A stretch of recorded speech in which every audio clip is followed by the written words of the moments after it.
Good evening, racing fans. Welcome to racing action from Grand River Raceway for this Wednesday evening. Our first dash will go to post in approximately 20 minutes. It's a bit warm, but blue skies overhead. Track listed as fast, and of course, as always, the announcer listed as slow. Let's get a look at the changes on this evening's card of racing.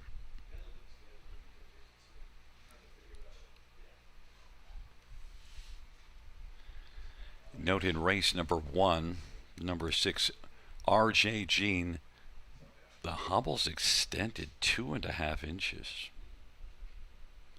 Hobble's let out 2.5 inches. Race number 2, number 3, Tweeter Twit, Austin Sorry will drive, and scratch the also eligible.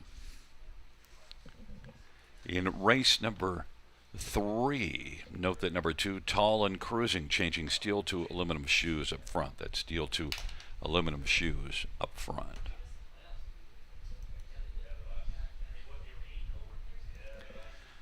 Race number 4, scratched is number 2, Smells Like Teen Spirit. Note that number 4, Safe Passage, changing steel to aluminum shoes up front and adding a Murphy blind on the right. Race number 5, number 3, Dad, changing blind bridle to blinkers, blind to blinkers. Race number 6, scratched is number 6, The Good Moment. The also eligible will not move in.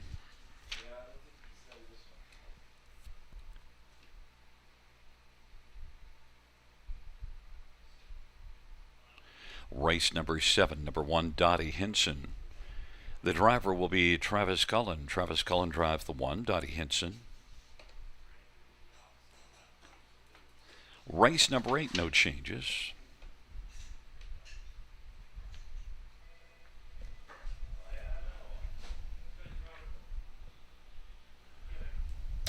Race number 9, number 5, Whole Lotta Rosie is scratched.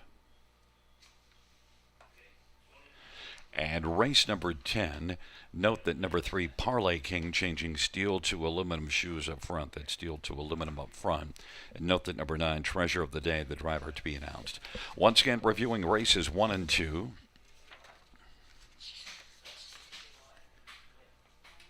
Race number 1, number 6, RJ Jean, hobbles extended 2.5 inches. And the second race, number 3, Twitter Twit, Austin Sorry will drive, no also eligible. It's 16 minutes to post time to welcome in our handicapping expert, our London Bureau Chief, but from at home today, I guess Monday tuckered you out. You're resting up and you're at home, but that was a great day. I can see why it might tire a guy out. Industry Day at Grand River Raceway was a wonderful time, Gary. I'm actually a little tuckered out from a little road trip we did down your way today. I joined members of our London Classic yearling sale team, and we were in Rockwood and got a wonderful tour with Andrew and Fiona of Aaronwood Equine Farm. So a wonderful tour of their property today. It was just a wonderful time. Yeah, absolutely. And look, understandable. Like still the summertime, you can get a little more rest because you got to get fired up next month. We will fire it up there pretty soon, but you know what? I still got lots left for tonight, man. I might be on the couch, but I'm all set for a Grand River Raceway card on a Wednesday. Well, I'll tell you one thing. On Monday, Jody Jameson wasn't on the couch. He was driving Redland Oh, Rocket Man. We have a new track record, 148-2. wasn't that something? Started off today with a big mile in the opener. A 3-year-old filly paced a 153 flat, and we thought we were going to be in for some quick miles. And then about halfway through the card, well, we weren't quite sure what we were going to see for speed when the big races came up later on in the program. Well, 48-2 off of 52-3 halftime. Yeah, Wow. and also, in order to get a track record, you usually need to get the race pushed, and they went fast early. And yet, Jersey Bulldog, an amazing mile, hung tough, was battled hard by I'm saying Redline Rocket Man was battled hard by That's the borderline one. Yeah. Mobby right to the finish, and so that's what Oh, chased Redline Rocket Man, and that's what yeah. you need when you get that big half. Because sometimes if a horse gets away on the field, well, then he gets to shut it down. Well, a lot of hopes were riding Gary on the return of Bojangles, but he was the one that paid the price, parking to the half in 52 and 3. And I got wondering, okay, what's going to be left with Jody and Redland Rocket Man? They headed to the backside. They're halfway down the backside, and there goes Borderline Mobby making a big move for James McDonald. And I thought, wow, ripe for the pickings. But no, you're right. The two of them battled through the final quarter, and indeed, Redland Rocket Man was pressed along throughout, really, and then was able to hold off a borderline Mobby rush. And a horse that actually showed a little bit of credentials earlier. Yeah, Although the horse paid 33.70, actually wasn't that extreme a shocker that he no, would win. It's just that there were some other horses, of course, Bojangles, Borderline Mobby, and Odds On Bullfrog attracted a yeah. lot of attention. You know what? He wasn't hard to find at all. I mean, in my selections, I think I went with Bojangles on top, and then it was the 1, 3, and 5. Now, folks might have been unsure on the return race for Bojangles. All that was left in there, to me, was the 1, 3, and 5, and it comes in 5, 1, and 3, and the officials have every right to place you right to the back. Yeah, and look, I mean, when I first started announcing, we didn't have to worry about pylons, but we had another Oh, problem, and that was, horses would get over the hub rail and be in the infield. So, oh, from a for safety sure. standpoint, the pylons are better. But then, because Yeah, it's not as punishing to go inside, and in terms of, right. it's certainly a lot more punishing to go inside of the hub rail. Oh, for sure. I mean, the pylons have been a wonderful safety feature over the years since they got into play. I remember when the pylons first came about down at a track, Charlottetown, Prince Edward Island. I remember the first ruling that I heard where a horse would get placed. I remember the horse was winning by more than 10 lengths for a veteran driver, and got inside a few pylons. Had no bearing on how the race was going to end. I mean, he won it by over 10 lengths, but they placed him to last for going inside some pylons. So that was my first taste of a placing for pylon violations. Well, anyway, the day just ended on a bit of an off note, but still Yeah, overall, I mean, we got perfect weather. We had a great day of yeah. racing, and the wagering was substantial, and just overall a Hmm. great day. And you know what? We're going to have a great night tonight. We're going to just skip out for a few commercials and come right back to talk about the Pick 5 tickets coming up shortly. Wonderful.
Ready. Welcome back to the show, everyone. You're watching Grand River Raceway on 10 dash program under sunny skies, wonderful weather conditions for the 10 dash program on this 5/8 beauty of a racetrack. 8 minutes to post time, race number one. It's a popular Pick 5 play.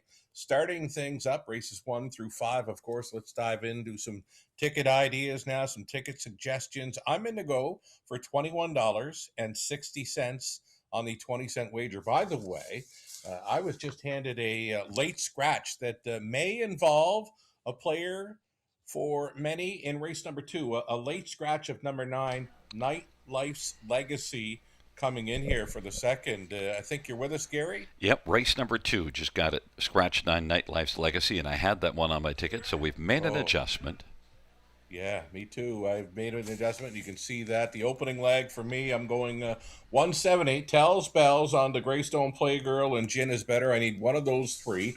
Race 2, then we called in the Audible. We're going to stay with a 4, Second Opinion. And a backup plan now becomes the 5. Large John Luke making the first career start for trainer Pat Bissett. Lauren House on the bike. We're back to 3D. And the third with a 1, 8, and 9 being Spare. Court's Choice on the outside. Second time, Lasix Angle. And then the trailing spot 9, You're a Strange Animal. Brady Gollier stays on board following a big victory over Sarnia. We're going to single up number 6, Zip Pass. Love that horse to get the job done in the fourth. The lone single throughout the sequence. And then we go very deep on the end. 1, 2, 4, 6, 8, and 9. Like that, a six-pack of horses we're going to use on the end of this Pick 5 play. Gary Guy standing by to go through his Pick 5 ticket suggestion. Yeah, well, I didn't spend 21.60. In fact, I even got under my normal 9.60 because Wow. I think tonight's relatively formful, and especially in the Okay. fifth race, of course. You know, there's a horse there that I just wanted to take alone in that fifth race. All right. Yeah. That's where I go deep, Gary. Yeah, I went all in on 36 red, but we'll start Okay. off in the first dash. And in this first race, I've got the 3, 1, and 8. So, you know, I don't have your 7, Greystone Playgirl, but I do have your 3 other horses. You didn't use the 3 on the ticket, but it is your 4th choice. So I Right. use the 3, 1, and 8 are my picks in there. The second race, Yeah. Just those final quarters on the 3. That's all it was, Gary. yeah, but you know what? I'm backing Melissa Loyer and Brady Golliers, I and know. I just think that I like that second last race, 55 and 3 here, and Sure. I'm just look, this is one that's got a bit of back class and has already gone some big speed. I like the Seaside Flirt on top. Second race, I went to the Gotcha. 4 and 5 because the 9 is gone. That scratch of 9 in the second, so we're on the same thing right there, the 4 and the 5, and in race number 3. I've got the 1, 9, and 6. So, well, we have a similar idea because the 6 is your 4th Sure. choice. It didn't throw up on your ticket, but 9, 8, and 1 is yours. So I'm kind of close with you there, but I threw that 6 Chucky Bovino in. Sure. I like those horses. And All right. yeah, you see, I'm always in on that. Race number 4, number 6, Zip Past is your top one, and well, it's my top one as well. And I have Captain Chloe added as well, so I just only took 2 of them in there. And then in race number 5, as I mentioned, you broadened out and I narrowed it on down. I think 36 red is primed. Well, I guess we're worlds apart on the final leg of this Pick 5, but very close on some of the other legs, Gary. But we'll wish you luck if you can get it for 720. Good on you, pal.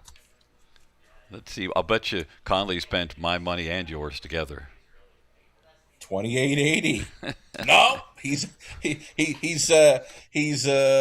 maybe thinned his wallet down after Industry Day a little, but no, I'm sure Connolly had a great day for Industry Day. Let's get a look at Connolly Ecclestone, friend of the show, his early Pick 5 ticket suggestion. It starts up with 1, Tells Bells, and includes the 8, Gin is Better. He's got a rail on the inside and a rail on the outside to begin his Pick 5 play. Over to race number 2, Connolly going 3 deep in there, using the likes of 4, 6, and 7.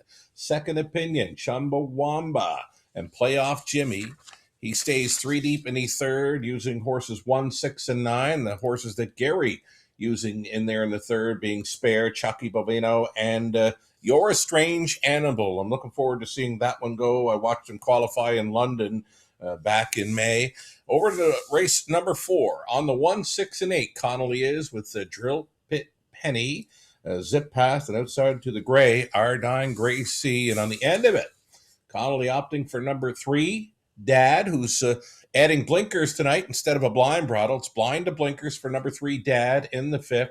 And then also being used by Connolly on the end of the pick 5 play number 4, 36 red, a single for Gary throughout this pick 5 sequence for trainer driver Paul Davies, who's a co-owner as well. Again, Connolly's in for $21.60 on the 20-cent wager. And one more reminder, we've already mentioned it, but we'll remind players again. In race number 2, there was a late scratch of number 9, Nightlife's Legacy. The 10 does not move in. A reduced field of 8 now for race number 2. Again, scratch the 9. The 10 won't go. Moments away for a post-braid. Race number 1 of 10 at Grand River Raceway. Best of luck to all racing and playing along.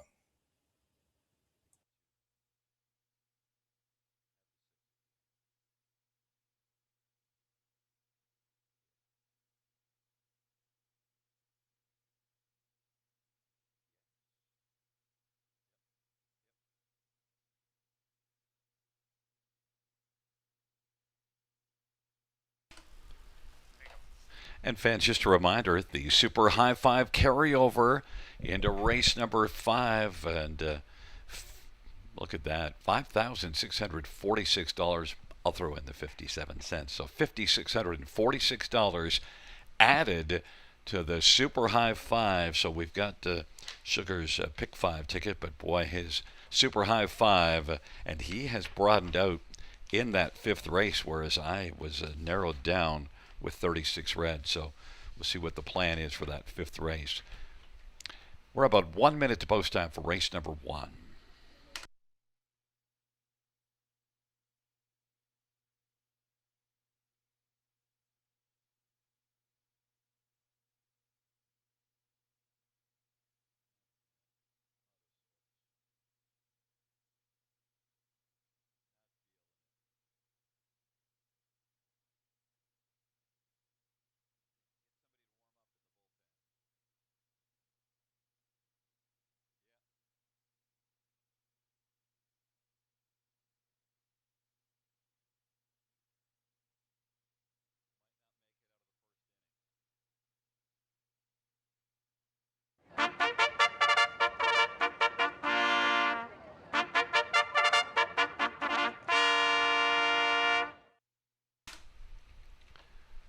Field on post parade for race 1. 1 tells bells. Austin Sorry for Blake McIntosh and Tim Dickinson. Number 2, Sake Bomb. Jason Bryant for Jacob Roberts and Triple S Equine. Number 3 is Seaside Flirt. Brady Goyers for Melissa Loy and Patrick Meldon. Number 4, DA Cinnamon Crunch. Damian McClellan for Steve Germain. Number 5, Sporty's Big Craze. Jay Harris for Francis Gimet and Kevin Kerr. Number 6, RJ Jean. Scotty Kohler for Ruth Moore and James Hasty. Number 7, Greystone Playgirl. Steve Houdon for Laura Toscani. 8 is Gin is Better. Eddie Hensley for Ashley Hensley. Field of 8, race number 1. Note the number 6, RJ Jean, letting out the hobbles 2.5 inches. Well, we'll start on the outside. Gin is Better. We've got Gin and Sake Bomb. A couple of alcoholic names for horses in here. And, well, Gin is Better, 7-1, Sugar.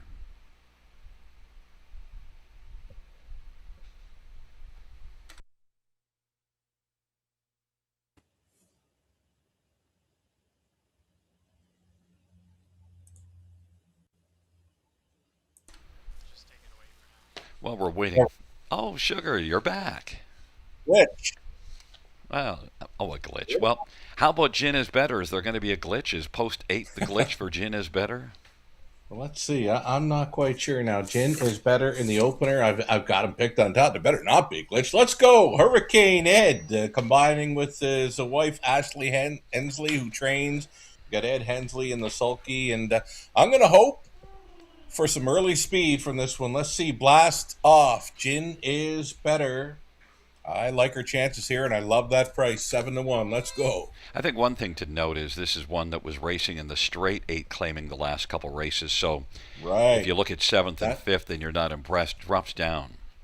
that's what I was thinking. A bit of class relief for right. It looked like an easier spot for this one. Yeah, in fact, five of the last six was in the straight eights. Had one trip over to Mohawk, but it's Mohawk and the bottom class. So really, overall, Gin is better, is dropping 7-1, and there's Hurricane Hensley scoring this one down a little bit. You do see Yeah, this one storming out a few starts, so maybe that's the plan. One she tells is right on Bells. the bit Yes, there, I Gary. think so. And look, one tells Bells is the one that I think a lot of people will use on top, but also one that's dropping out of the straight eights and dropping down in class. Another one that will get a chance to face easier tonight, and her best shot is to find a spot up close with that inside advantage possibility that she could show some early speed here. Austin Sora with a pretty good looking lineup as well. We'll likely see Austin showing up in the winner's circle once, twice, maybe a few more than twice. And Greystone Playgirl, you get Steve Dunn, Laura Toscani, and, one that raced in the straight eight claiming at Sarnia last race, and before that was in Buffalo in condition class.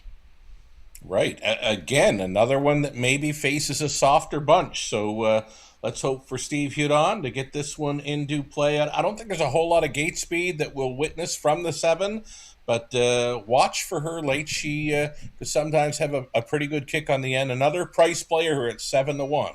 Okay, the one that I used on top is number 3, Seaside Flirt. Easy Yeah. for me to say. Look, one of the ways that I like to measure a horse, I look at the earnings per start on the season. When you look at 23 starts, 41,000, and also was a big earner last year, that tells you a lot about the class. This is one with overall class as well, 211,000. Was here just 2 starts ago in this class, blasted to the front. One got by, Stilton Gold. You mentioned you didn't like the final quarter, but was putting up way too ambitious fractions for this level. 123 and 4 to 3/4, just cooked to Seaside Flirt. I think this horse can bounce back. Last race at Georgian, parked early and paid for it. Yeah, she get rimmed out there to the quarter, 27-2. Was able to sit second, but then fade it in the late going. It was another 31-3 final quarter, and that's why I kind of stayed away from her. I did include her in the top 4, Gary, to maybe hang on for a piece of it, but she needs to do better than 31 seconds to be home and cooled with this group. Well, I even thought of taking this one just alone on the pick 5. That's how much I think of Seaside Wow. Flirt and Melissa Loye, but 2-1 is certainly getting love and is now the favorite. So we'll see. Alrighty. It's We a will. field of 8. It's the first of 10 dashes on a wonderful and warm blue sky Wednesday. The field is wending their way towards the start.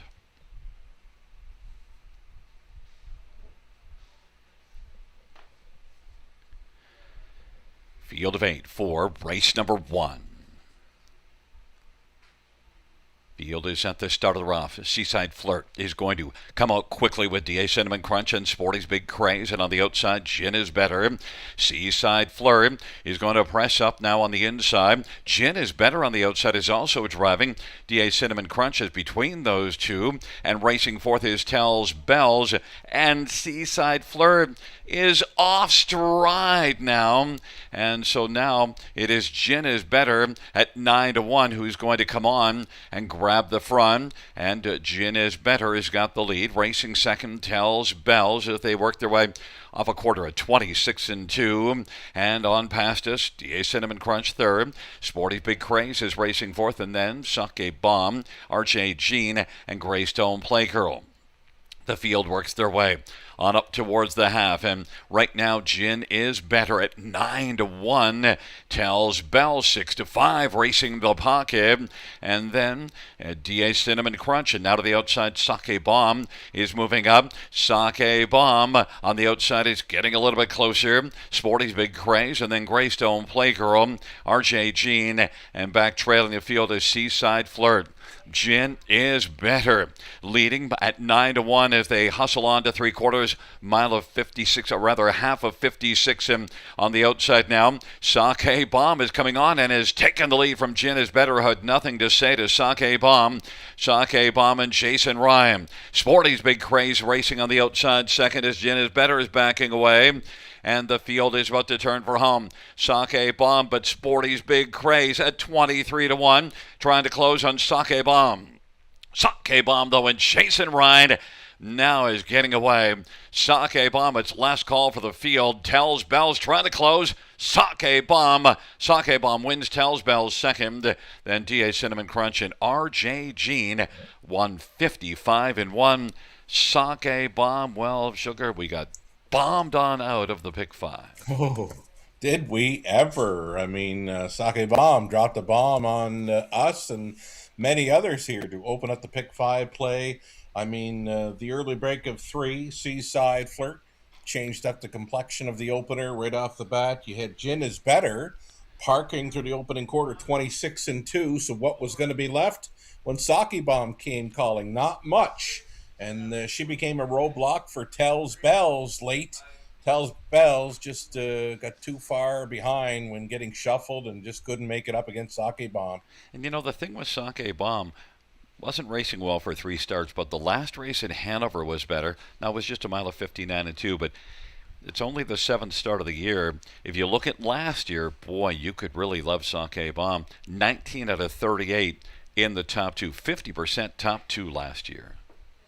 Yeah, she took her seasonal best over Grand River Raceway on a sloppy track last season.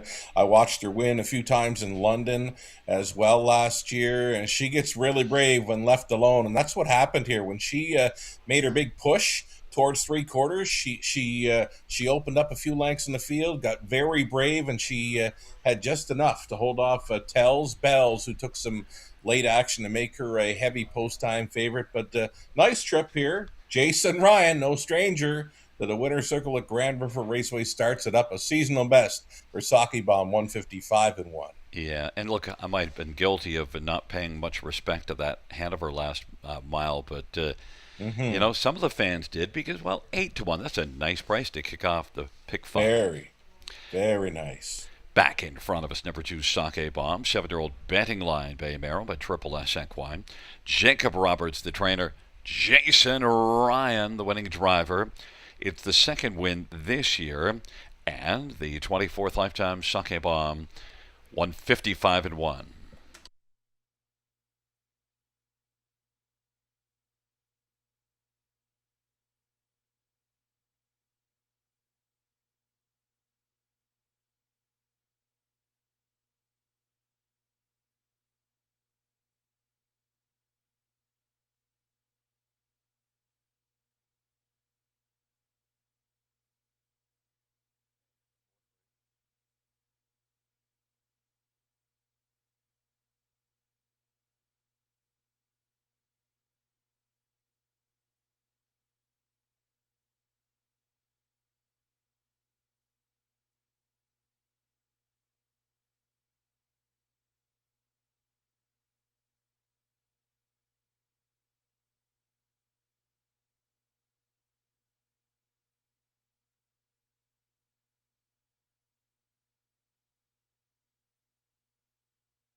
First race, number 2, Sucky Bomb, 1985, 10, 420. One Tells Bells, $3 to 64. DA Cinnamon Crunch, 480. $2 Exactor, 61.80. Dollar Try, 103.15. Dollar Super, 584.85. 20-cent Super, 116.97.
Fans note a driver change in race 10.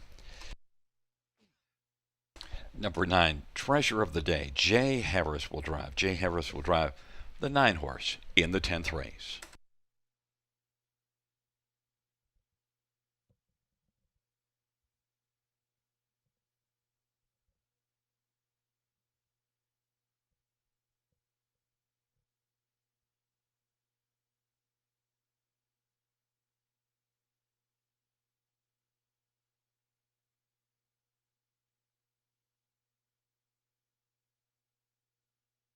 Fans note the first race order finish will be delayed. Judges reviewing the break of number 3, Seaside Flirt.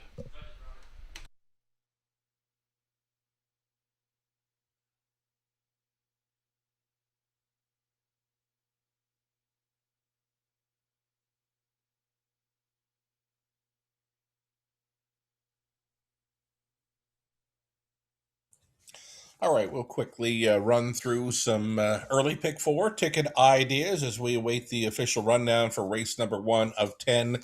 Race 2 for the early pick four, $2,500 guaranteed pool featured here. Let's try to start it off with the 4 second opinion and 5 large on Luke. Either one of those will do. Over to the third race, we're on the 1, 8, and 9. We do single up. Number 6, Zip Past. I love the chances for that one.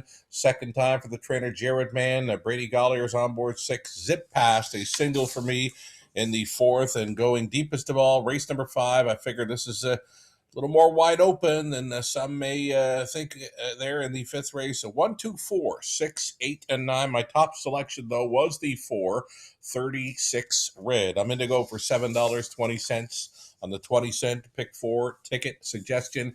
Gary Guy's got a ticket waiting. To be displayed here, Gary Guy with an early pick 4. He's on the 4 and 5 here to start things up. Again, the key scratch of number 9, Nightlife's Legacy, who came out late. Third race, 1, 9, and 6. The one horse Spare is Gary's top selection there. His top selection in the 4th is the 6, Zip Pass. He's got a plan B in the 5, Captain Chloe, and he opts for a single in number 4, 36 Red. In the fifth race, final leg of the pick 4 play, Gary Indigo for just $2.40. Play it for $1 at $12 even. And one more ticket to look at here for our friend of the show, Connolly Ecclestone. What does Connolly got cooked up for his early pick 4 at Grand River Raceway? It's 4, 6, and 7. Second Opinion, Chumbawamba, Playoff Jimmy to start it up.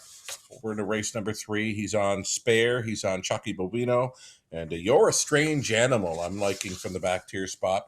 4th race for Connolly, it's a 1, 6, and 8. Drill Bit Penny, Zip Past, Ardine Gracie. And on the end of it, Connolly opting for number 3, Dad, who's putting blinkers on tonight. And the 436 Red. 1080 if you want to go along with Connolly Ecclestone on this early pick 4 at the River.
All right, carried over from Industry Day on Monday, folks. We've got the High Five carry over in play. It's going to go off in race number 5. It's 5,646 and change. Add it to the race 5 High Five pool, an estimated pool of $15,000. If you're playing harness racing in North America on this Wednesday evening, this is a must play for you. The Super High Five carryover, the non-jackpot play, well over $5,000 carried over. On to race number 5. Again, an estimated pool at $15,000 and a low take. Good luck.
Field on post parade for the second.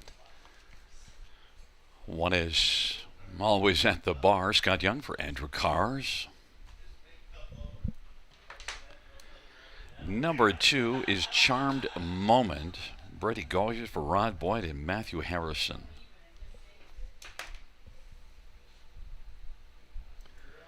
Number 3 is Tweeter Twit. Austin Surrey for Shane Weber and Tom and Elizabeth Rankin. Number 4, Second Opinion. Anthony Hunt for Meg Crone. 5 is Larjan Luke, Lauren House for Patrick Bissett and Larry Lane. Number 6, Chumbawamba. Daryl Thiessen for Josh McKibben and Princeton Farms. 7, Playoff Jimmy. Travis Cullen for Clark Stacy and Jimmy Higgs. Number 8, I'm from a Beach. Sammy Filliard for Luke Bland, Determination. And the 9 is Scratched. Let's get a look at this field. Well, we'll start with number 4, Second Opinion. Well, my opinion in the first race didn't work out well. Of course, both of us, it didn't work out well. So let's start all over here in the second race, and we'll have a second opinion. Let's try and find a winner with number 4, Second Opinion. A Colt Son of Better's Delight, and has a couple of starts under his belt. Ontario Sire Stakes grassroots action, was able to pick up a check last time out. Does show the 55 speed. He was home in 27-2 in the career debut, and now he's back to Grand River Raceway, where he did get a qualifier in back in mid-June. So I think this is the spot for number 4, Second Opinion, to break the maiden. Anthony Hahn teaming up with his partner, trainer Meg Crone. And, this 2-year-old's, this is a dash that you could go a little deeper, and I opted just to go only 2 deep. You went 3 deep, but we both like this 5, Larjan Luke, Lauren House for Patrick Bissett, because qualified with some serious intent. Exactly. I mean, not often. Oh, he looks great. Check him out. Colt Son of Stay Hungry here. We're looking at the Lauren House driving. Kind of full of himself here. Lauren will try to get him to settle down. Not running hot or anything, just very, very sharp by the looks of it. The qualifier we're starting, we don't see the 2-year-olds flashing that early quarter mile speed, but he was able to control things. 29-3, tapped it up through the second quarter, and then was 29 flat through the third, and then a 29, and we'll call that 2 speed on the end of it. So Larjan Luke, right off the bench, first career outing. I think you got to use him here in the opening leg of this pick 4. And then number 6, Chumbawamba, Daryl Thiessen for Josh McKibben. Somebody told me what that was, but I forgot.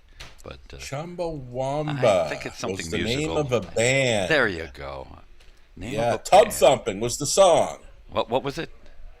Tub Thumping. Oh, there you go. So you were the one that told me. Yeah. I get knocked down, but I get up again. But the name of the song, Tub Thumping. Yeah. Well, Chumbawamba is one that Let's go. 5th last time out and 5th to start before it. But look, is one that has shown a little bit of speed in spots, and Ashley flashed a little gate speed last race, whereas the start before it didn't. So Chumbawamba's just a young horse trying to put it all together right now. Is kind of lollygagging around and running around there. Just having fun, Gary. Yeah. You know what? I always like to say turn the page after, not coming out so well in a race. But go back to race number 1 and ask me, of the beaten horses, who I'm going to be looking for next time. Yeah. Chumbawamba. No, next time from race 1, Seaside Flirt. Did you see where she finished? Yes. Yeah. Like 6th after what the adventurous trip. Although, listen, got placed back to last for failure to continuously lose ground. So you could say your top pick beat mine because you were second last and I was last. Yeah, but you know what? I'll be looking for Seaside Flirt like you next time. That was a big trip. She was on go tonight. Yeah, and then how about the one Always at the Bar? Or did you have a 4th pick?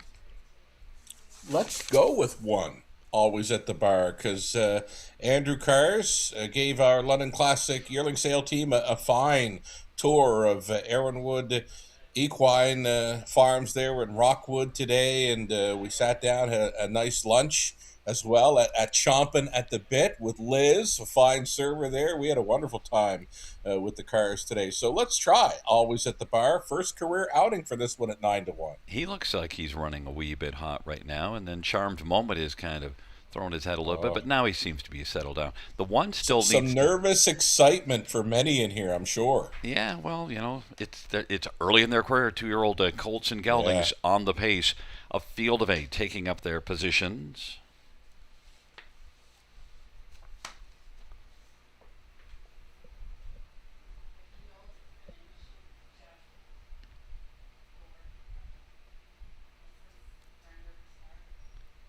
Field for the second dash. All in position.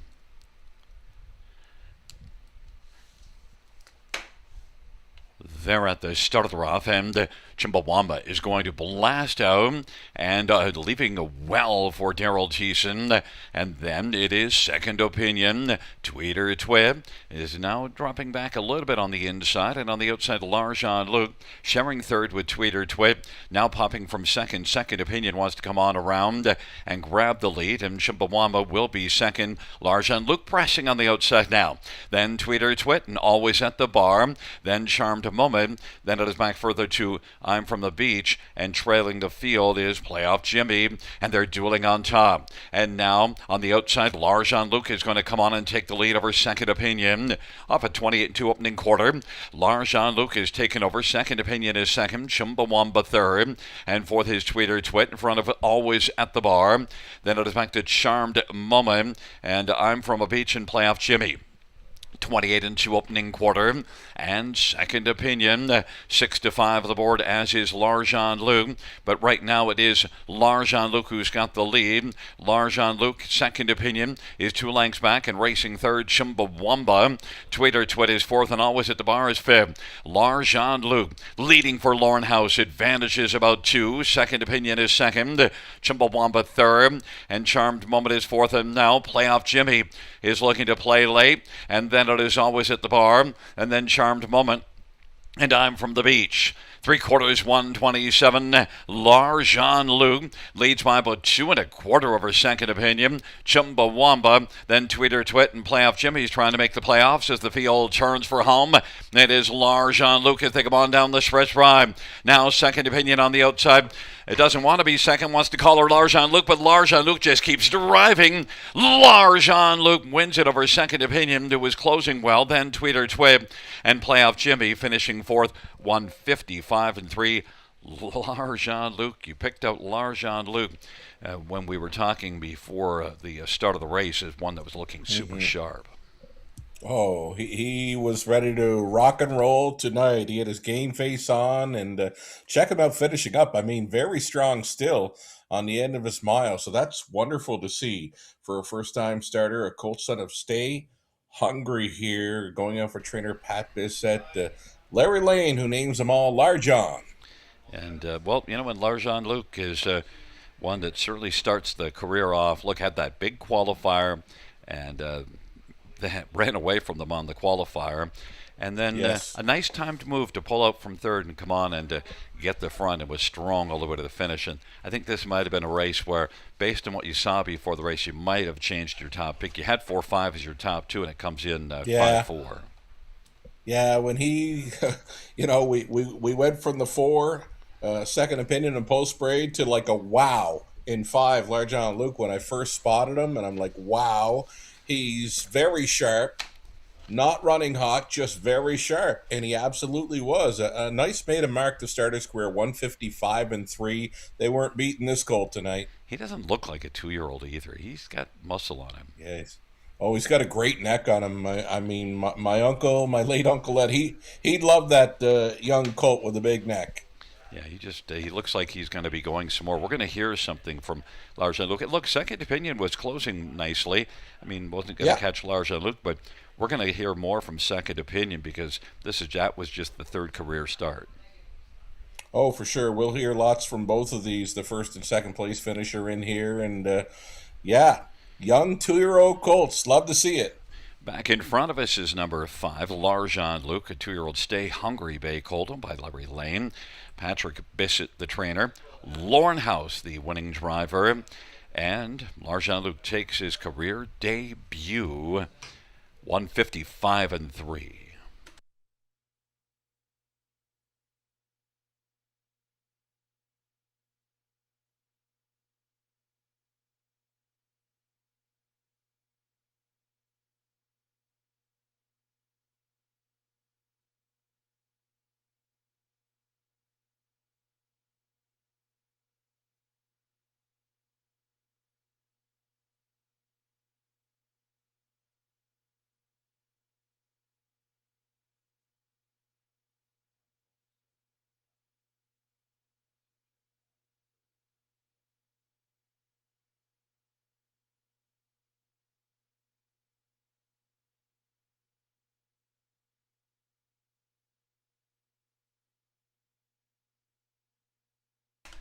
Second race. Payouts 5 Larjan Luke 460 to 32.40. 4 Second Opinion 240 220. 3 Tweeter Twit $8. $2 Exactor $8.80. Dollar Try 44.70. Dollar Super 172.65. 20-cent Super 34.53. $2 Double of 2 and 5 58.20.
Second race, order finish from the top 673 215 48 double scratch. That's 673 215 48 double scratch.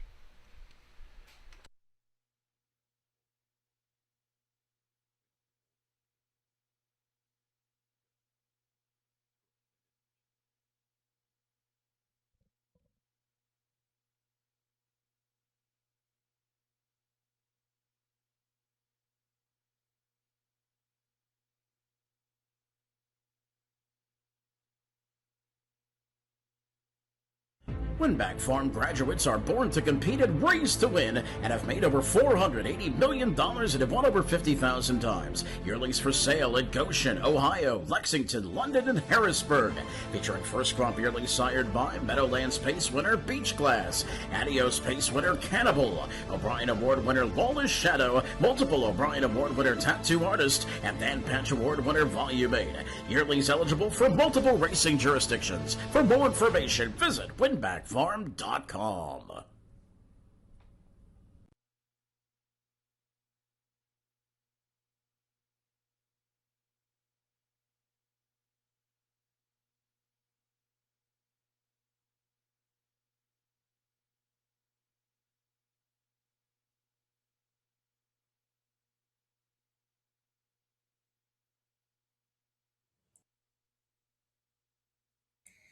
Alrighty, we are nearing race number 5 this evening. We're just a few minutes shy of race number 3 of 10 on tonight's program. Big wagering opportunity for players all over this evening. It's the Super High Five carryover for race number 5. The final race Super High Five winning combination was not sold here on Industry Day Monday. So that $5,646 and change gets moved on over and placed into the race 5 High Five pool. It's a non-jackpot opportunity for you to play along with this evening. A $15,000 estimated pool with a low takeout. This is one you want to be playing if you're wagering on harness racing in North America tonight. Again, it's the non-jackpot High Five opportunity with the carryover now in play.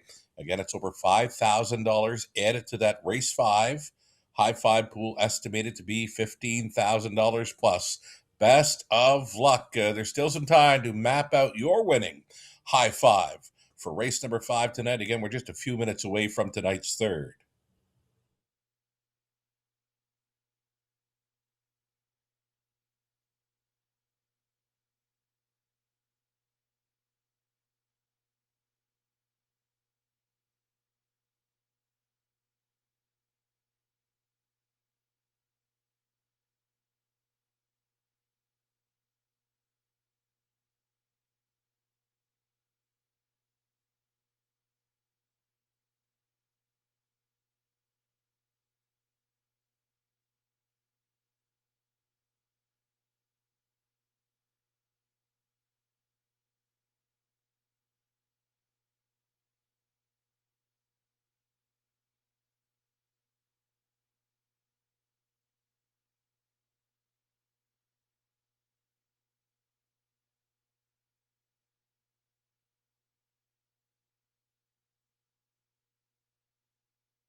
Field on post parade for the third. One is Spare. Travis Cullen for Rick Zeron and Hut Racing.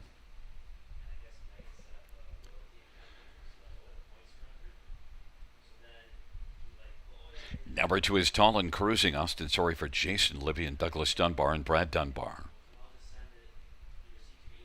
Number 3 is Louis the Legend. Paul McKenzie drives and trains and owns.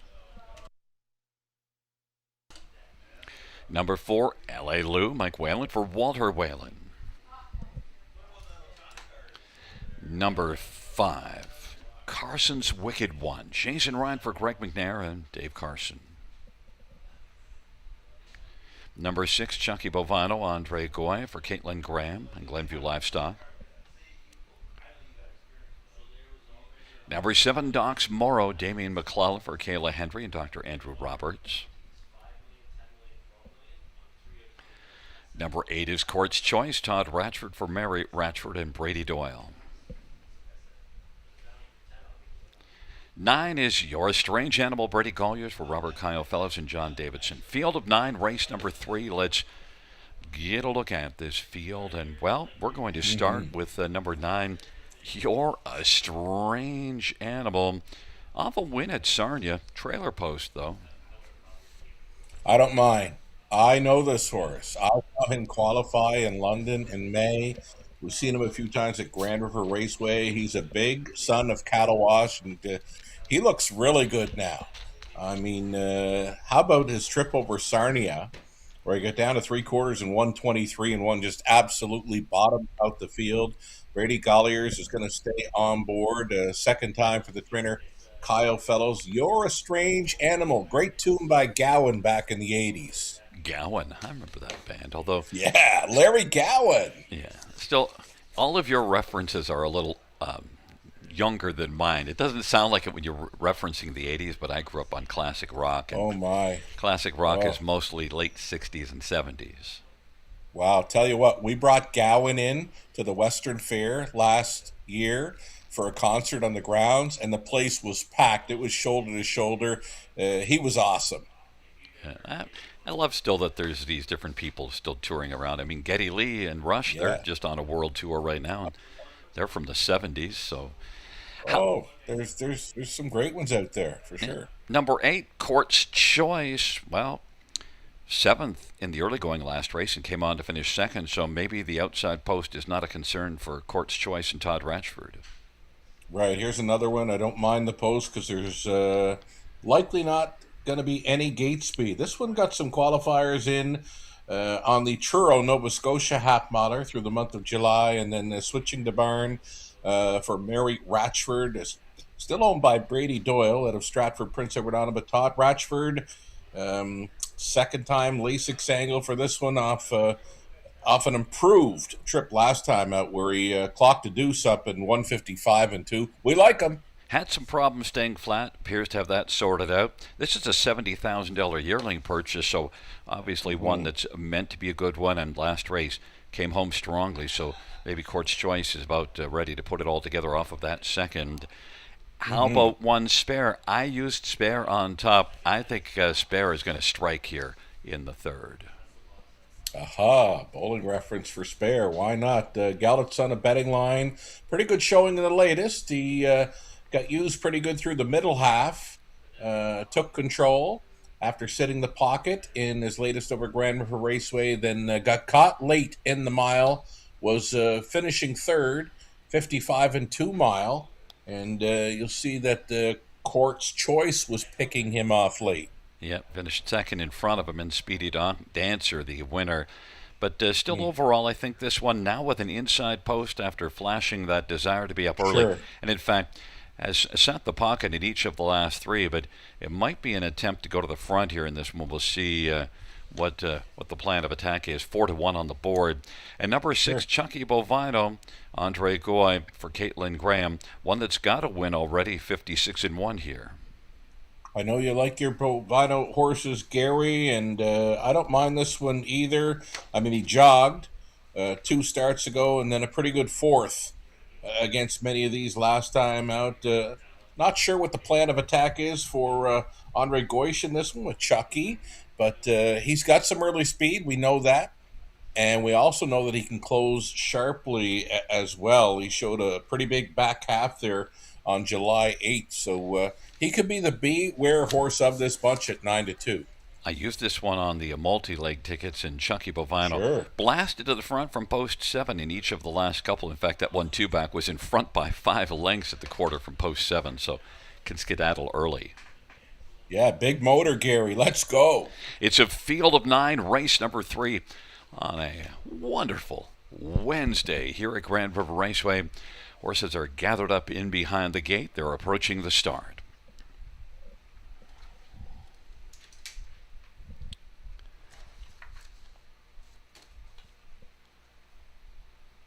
Field 4, race number 3 at the start of the rough, and blasting out Chucky Bovino on the inside spare. L.A. Lou between those two, then Carson's Wicked One. You're a Strange Animal is getting out really well from the trailer post, and now is going to be racing third as Spare has got the lead. Chucky Bovino wants to squeeze on into the pocket and is going to do so because You're a Strange Animal and Brady Goyers doesn't want to sit third on the inside, is going to press right now, and Spare it 2-1 is coming on, and Spare wants to be the animal up front, or rather, that is, You're a Strange Animal wants to be the animal up front over Spare. You're a Strange Animal, Spare is certainly going to allow You're a Strange Animal to come on gamely because You're a Strange Animal was moving with authority and is going to clear over Spare. Then third, Chucky Bovino.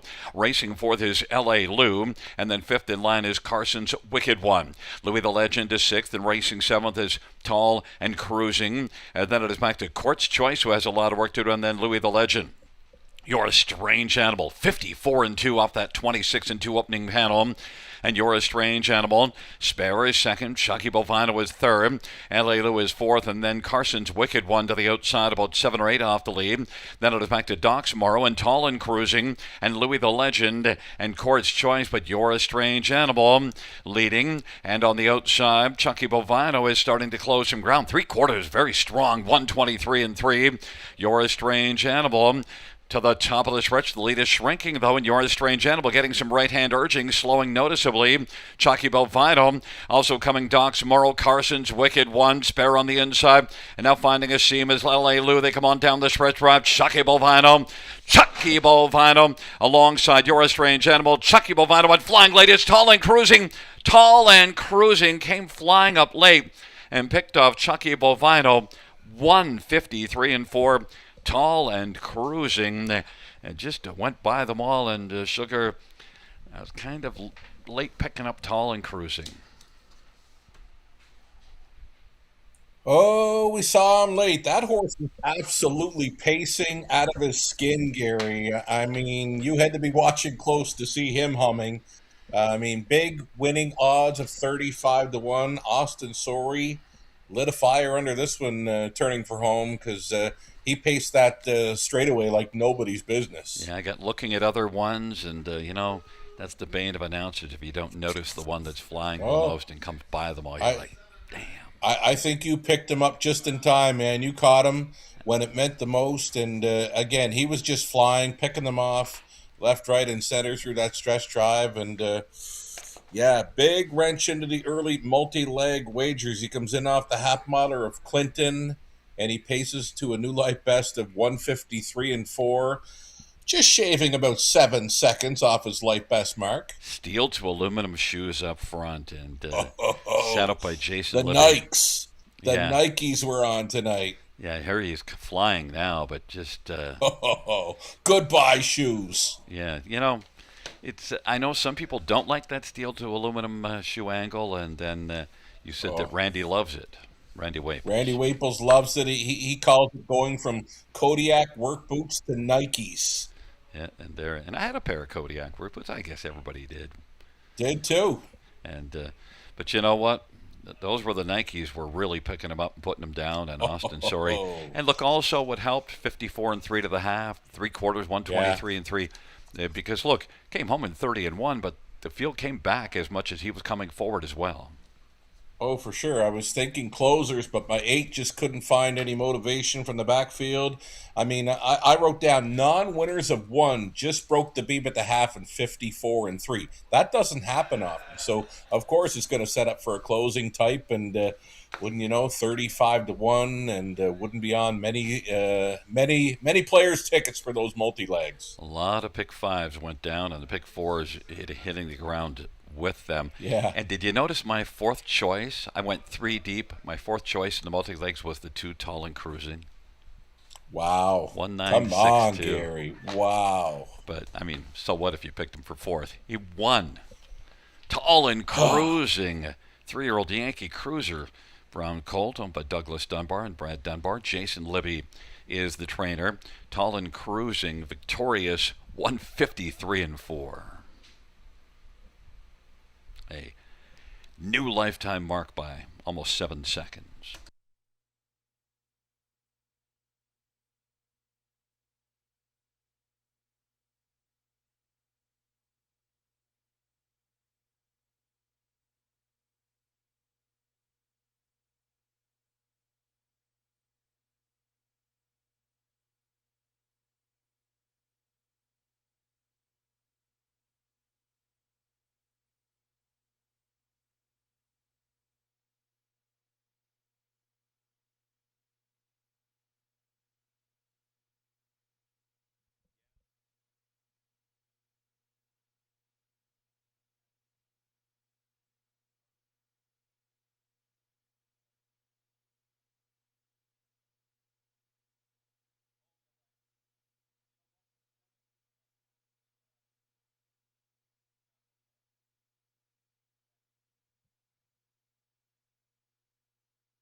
Third race payouts to Tall and Cruising, $78.70, $17 and $10.30.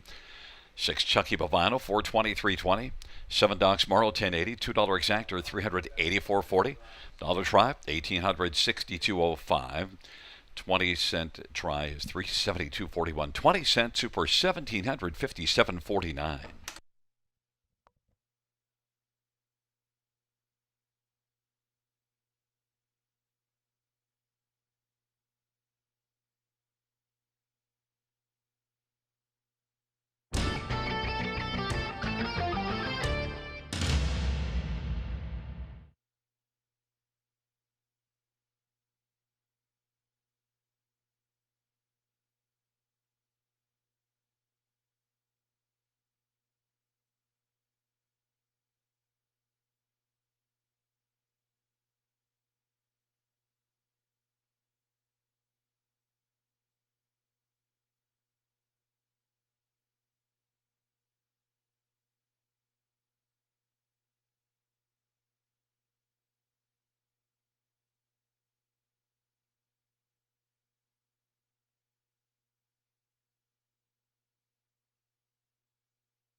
third race sort of finish from the top. 917-562-384 scratch. That's from the top down. 917-562-384 scratch.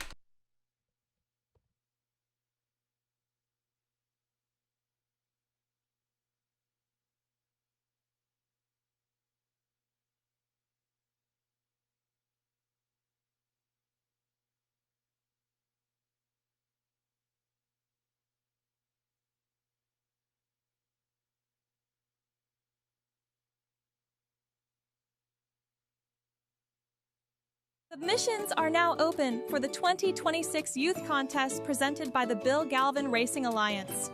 Kids can win cash prizes and a VIP night at the horse races. To enter the Youth Literary Derby, write a story or poem about anything related to standardbred horses. The Youth Literary Derby is open to students in grades 3 to 8 as of June 1st. To enter the Youth Art Derby, draw or sketch anything related to standardbred horses. The Youth Literary Derby is open to students in grades 3 to 12 as of June 1st. The deadline to enter both contests is August 31st. Visit our website for more information and inspiration.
Fourth race on Post Parade. One is Drillbit Penny, Austin Sorry for Gerard Demers. Two is Scratch. Three is Viv's Freight Train, Jason Ryan for Joe Shaw, Patricia Gibb. Four is Safe Passage, Daryl Thiessen for Mike McLennan and Phyllis McLennan. Five is Captain Chloe, Andre Goy for Caitlin Graham. Number six, Zip Past, Brady Collier for Jared Mann and Rod Nobes and Charles Gazzola. Number seven, Nasty Reputation, Scotty Calder for Gary Rive and Ashley and Matthew Rive Bohannick. And a braid is Ardine Gracie, Lauren House for Ryan Stewart and Triple S Equine. Field of seven, race number four. Let's get a look at this field. And, well, Sugar, we're on the same horse. We're with the fans. Number six, Zip Past. Now, one that, not a lot of zip in the last three starts. Yeah, but I think there's some improvement there in the latest, and when starting for trainer Jared Mann. So did pass a few horses through the final half, did pace a back half in 58-1 over the big track of Woodbine Mohawk Park. So I think there's lots to like about this one. So second start now for Jared. Brady Gollier is on board. The one and only single I had pegged on tonight's card. He's the only one that I could single up in any of our multi-leg wagers, and horse players are kind of siding with this one too at even money. Now look at the reason why Zip Past. Second start, Jared Mann. That last start, when I say not a lot of zip, there was zip late. It's just it was too late, but came home in 28 seconds, 56-1 back half, mile of 54-2 at Mohawk.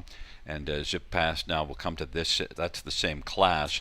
But this is one, the second start, Jerry Mann. Jared put up some really strong numbers on the season.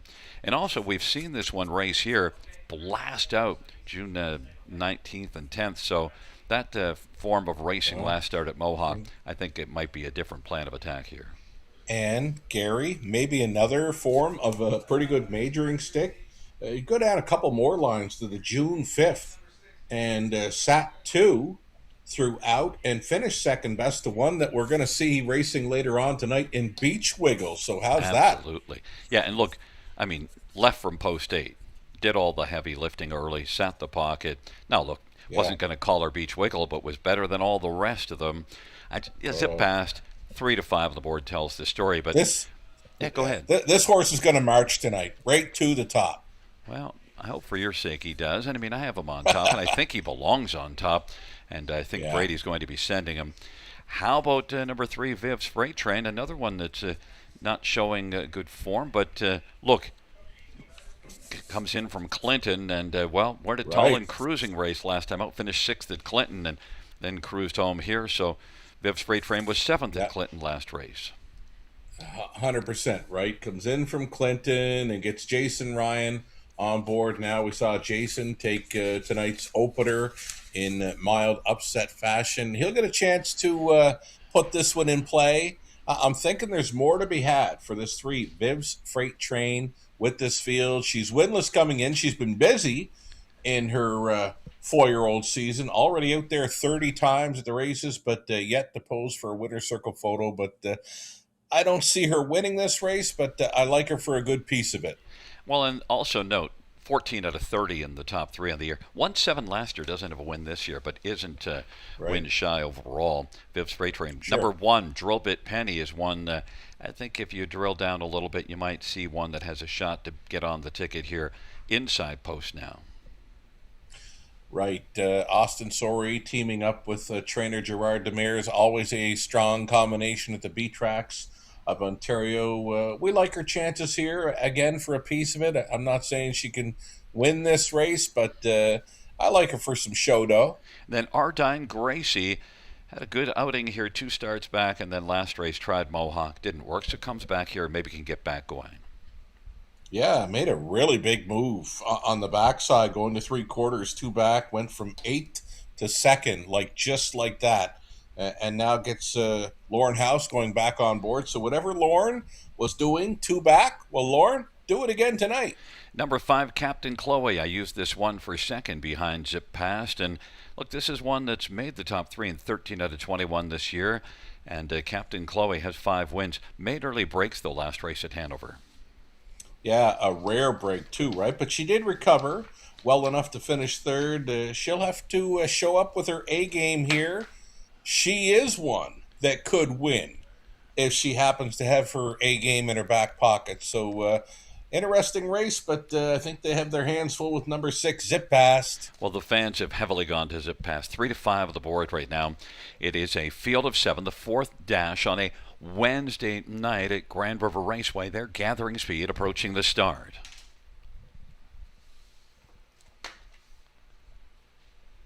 And the field for the 4th race. He's at the start of the rough, and Captain Chloe is going to blast out, and Zip Past is also going well. It's Captain Chloe and Zip Past, but Zip Past is going to zip up, take the lead. Captain Chloe will fill the pocket. Nasty Reputation outside third. Drillbit Penny is fourth, and Viv's Freight Train is fifth. Then Safe Passage and Ardine Gracie. Zip Past 1 to 5 of the board. Captain Chloe did well to get the pocket ride, and then racing position third. Nasty Reputation in front of Drillbit Penny as they race the way off the turn of the field. Comes on towards it. Viv's Freight Train is fifth as they head up towards the half off a 27-1 opening quarter, but it's Zip Past and Captain Chloe. Nasty Reputation, Drillbit Penny, Viv's Freight Train now to the outside coming first over, then Safe Passage and back to Ardine Gracie. Of a quarter at 27-1, Zip Past and Brady Gollier zipping up to the half and leading Captain Chloe. Length and 3/4. Nasty Reputation. Viv's Freight Train on the outside now is working a little bit closer. It still has to make up about 4.5 lengths, and then Safe Passage on the outside. Drillbit Penny's locked down to the pylons at Ardine Gracie. It is Zip Past. Captain Chloe is staying close enough to mount a late rally off a half of 57 and a 29-4 second panel. Zip Past Captain Chloe. Then Nasty Reputation sharing third with Viv's Freight Train. Zip Past continues on. Captain Chloe bravening up in the pocket. 3/4, 125 and 3 at 28 and 3 third panel. Captain Chloe trying to pull the upset over the heavily favored Zip Past and is getting closer. Zip Past Captain Chloe as the field turns for home. Nasty Reputation, Viv's Freight Train. It is Captain Chloe as they come on down the stretch drive. Zip Past is trying to hold on. Captain Chloe on the outside. Captain Chloe, Zip Past. Zip Past wouldn't let Captain Chloe get past him. Then Drillbit Penny at Ardine Gracie. Zip Past said, you know what? I've done too much work to give it up now. Yeah, kind of like she was racing too good to lose that one. I mean, we saw a pretty good improvement in her latest. Well, it was an even bigger improvement here, winning in 154 and 3, and that will become a new life best. Never better, Gary. Yeah, and good job by Andre Goy to get to the 5 out nicely. Yeah. Get that pocket ride and test that horse. I mean, gave him a test. Had to earn it at 54 and 3, but we thought Zip Past just might be sitting on too good a mile, and 1 to 5. Well, you gave her a pretty good call, pretty good shout out there at the quarter mile when you said Captain Chloe did well to find the 2-hole ride in there, and she gave it her best. I mean, I thought if there was one that could show up with her A game and beat the 6, it would be the 5. She came close, but not tonight. And got to start inside of the 6, so left well enough, Right. and then, of course, certainly happy to let the 6 eventually clear to the front and then try to take that one late. But you know what? You're probably, when you're racing against a 1 to 5 horse at the end of the day, you're pretty happy that your horse raced well. You pick up a second. You would have liked more, but you're pretty happy with the second as well. Yeah, she's right there with her, only, half length back, maybe a quarter of a length. You know what, though? If 5 Captain Chloe wins that race, there's likely a pick 5 carryover. Gary, there was only $4 live from a $7,800 pick 5 pool going into that leg.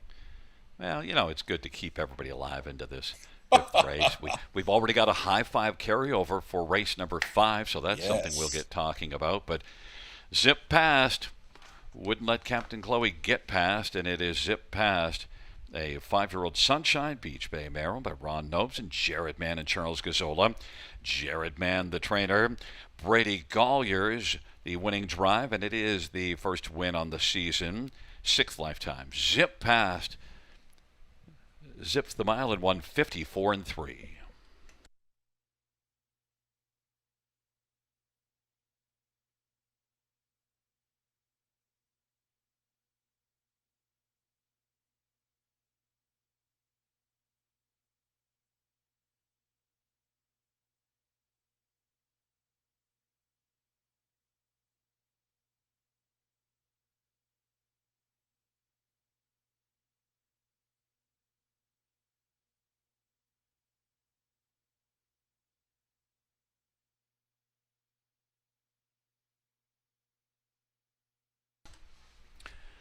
Fourth race, number 6, Zip Pass, 260, 210, 210. 5, Captain Chloe, 370, 260. 1, Driblet Penny, 270. $2 exactor, 730. Dollar try, 825. Dollar Super, 41.35. 20-cent Super, 827.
Fans note in race number 8, we have a scratch of B Blazin, race 8.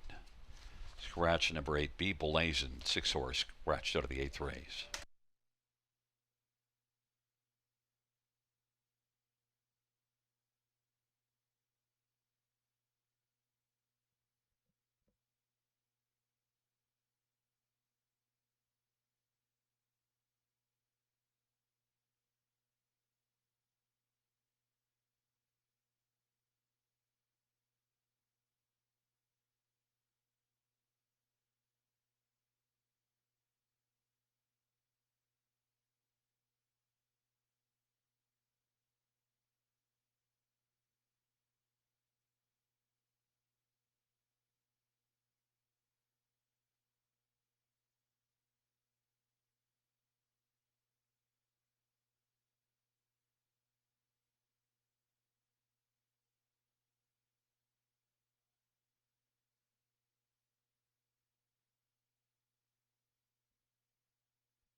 Fourth race, order finished from the top. 3, scratch 5, 7, 2, 1, 6, 4. That's 3, scratch 5, 7, 2, 1, 6, 4 on the bottom.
Field on post parade for race number 5. 1, Lions Poppy Rock, Scott Culliver, Ken Oliver, and 3 Lions Racing. Number 2, Long Shot Panic, Nick Boyd for Wayne Smith. Number 3 is Dad, Paul McKenzie for Dr. Ian Moore and Wilma and James McKenzie. Number 4, 36 Red, Paul Davies for Steve Fudge. Number 5 is Calypso Creek, Jason Ryan driving for Barry Bird. Number 6, Gans by Mike Whalen for Walter Whalen and Chris Nickel. Number 7, Stroker, Austin Surrey for Gary Rive and Ashley and Matthew Rive Bohannock.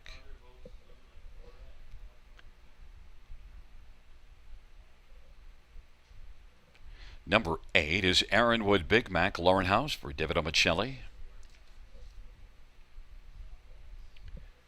9 is Arson Sealster, Daryl Thiessen for Jamie Copley and Kimberly Eaton and Daryl Tingley and Dwayne Tingley. Field of 9.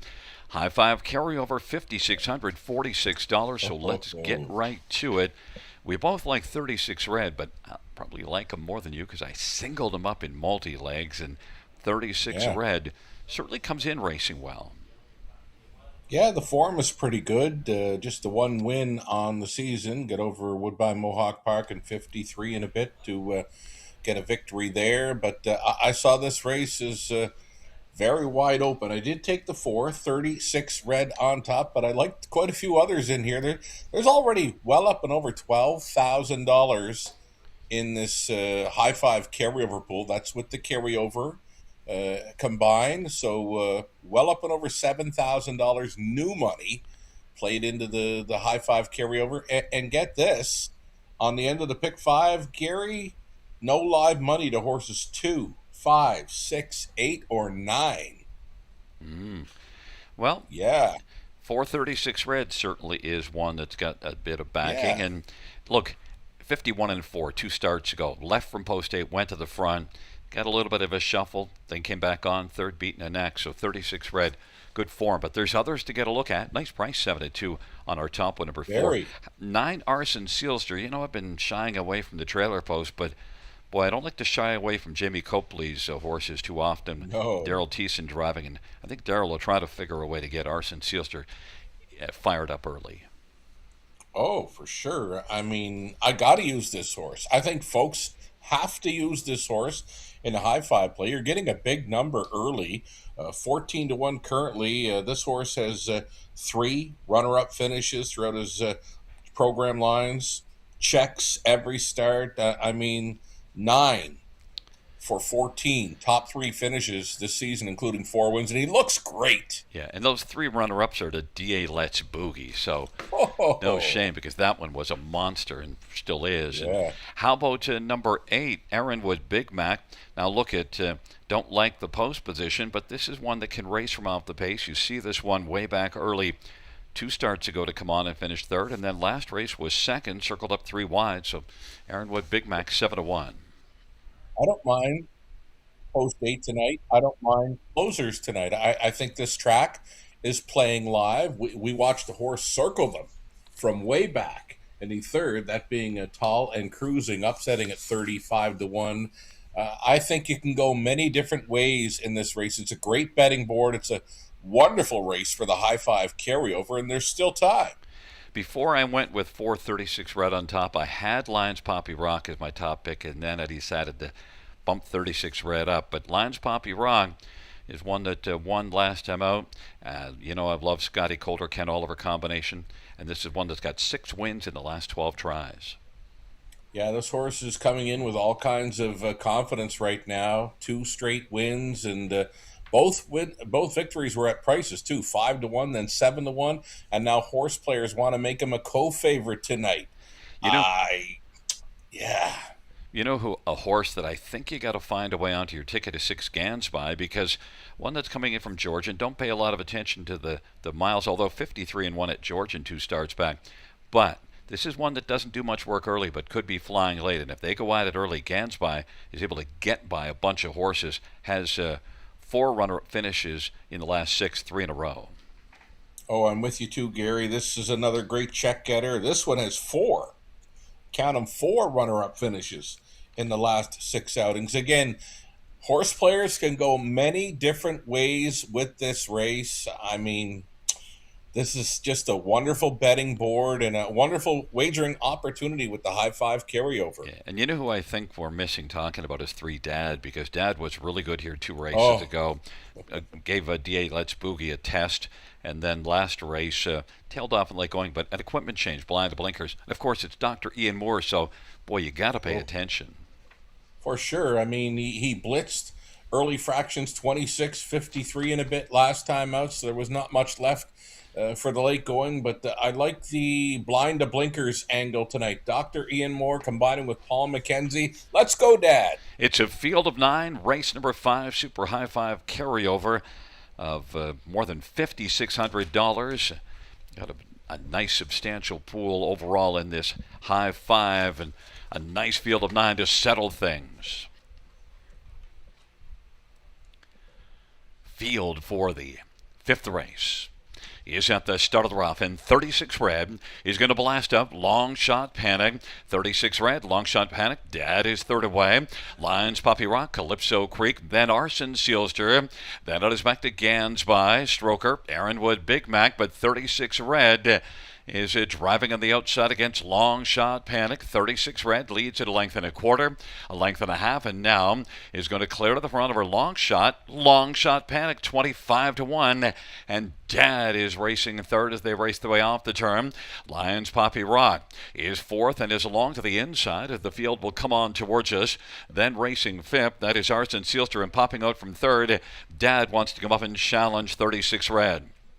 It is 36 Red and Dad as they race their way on up towards the half, and they're going to throw down right now, and it is Dad on the outside against 36 Red. Dad leads it by a length and a quarter, length and a half, and is able to clear to the front of her 36 Red. Long Shot Panic, Lines Poppy Rock, then to the outside Arson Sealster, then it is back to Calypso Creek, and then further back we've got Stroker, Gansby, and Aaronwood. Big Mac has got a ton of work to do. Dad has got the lead, but 36 Red is right there racing position second. Wanted to take the lead back from Dad late in the mile. Half of 55 and 2 and a quarter was 27 and 2. They got to 3/4 at 122 and 3.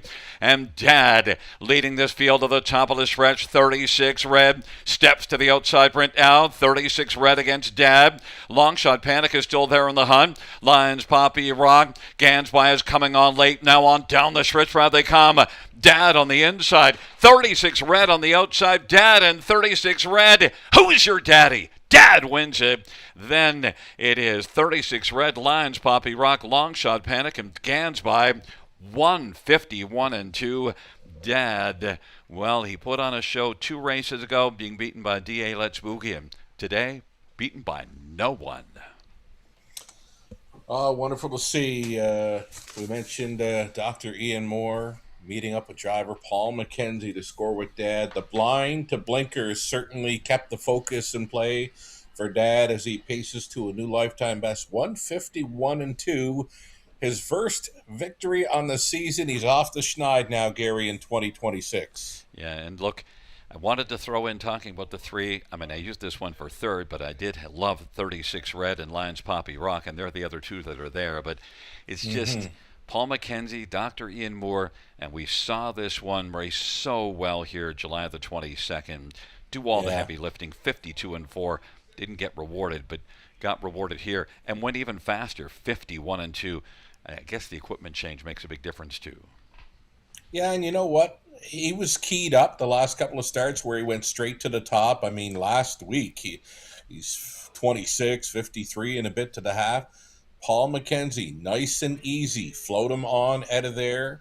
Find a spot up close, which he did, and then he made that winning move prior to the halftime.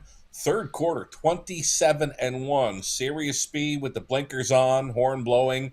And again, to a new life best of 151 and 2. We talk about heart-building wins, confidence builders. Maybe Dad is turning a quarter in his 3-year-old season. Yeah, and look, One that I kind of thought maybe 36 Red had a chance to come on and grab him, but Dad just really hung in there and said, "No, I just can't give it back." Yeah, those blinkers they can help keep the focus alive, and you know what? Just the trip itself, like I said, float them on out of there, nice and easy. Front quarter makes a winning move. The confidence riding high. The blinkers, laser focus gets Dad to victory lane this evening. Some pretty good prices near the bottom there. Long Shot Panic and Gansby are going to help this high five. Well, Nick Boyd did a nice job. He got Long Shot Panic out early, and then the horse stuck around, Yes. and we knew that Gansby can close well, so he gets onto the Yeah. ticket. Yeah, it's going to come back okay, Gary. Well, who's your daddy? It is Dad, a 3-year-old Poppy Rob Hanover, a colt owned by Wilma and James McKenzie. The trainer is Dr. Ian Moore. It's the first win this year, third lifetime for Dad, and the winning drive to Paul McKenzie. 151-2 for a new career mark.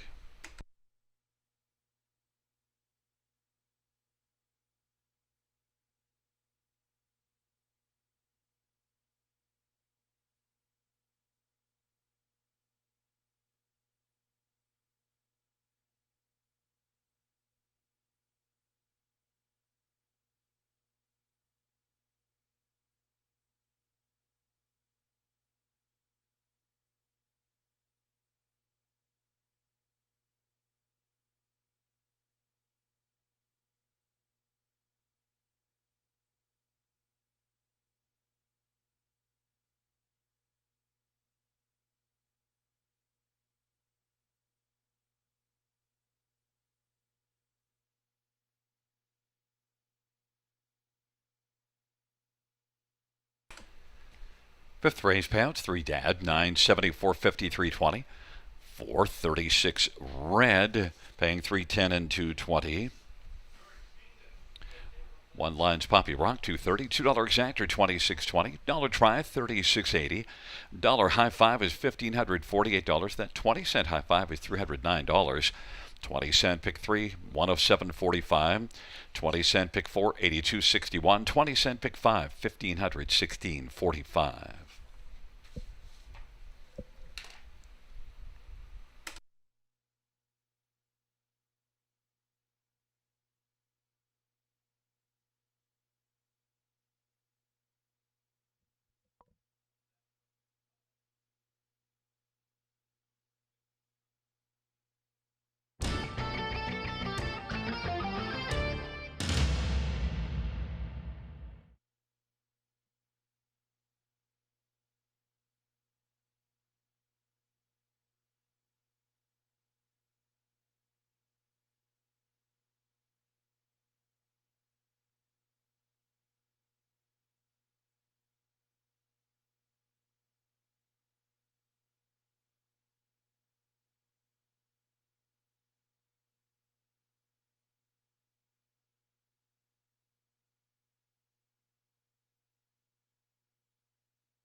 Fifth race.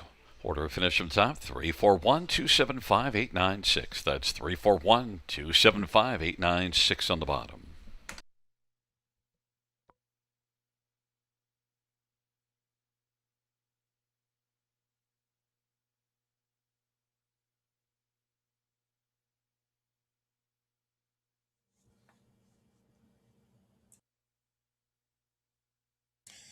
All right, we are set to dive into the back half of this Wednesday night program at Grand River Raceway. Some very nice prices we have seen already tonight.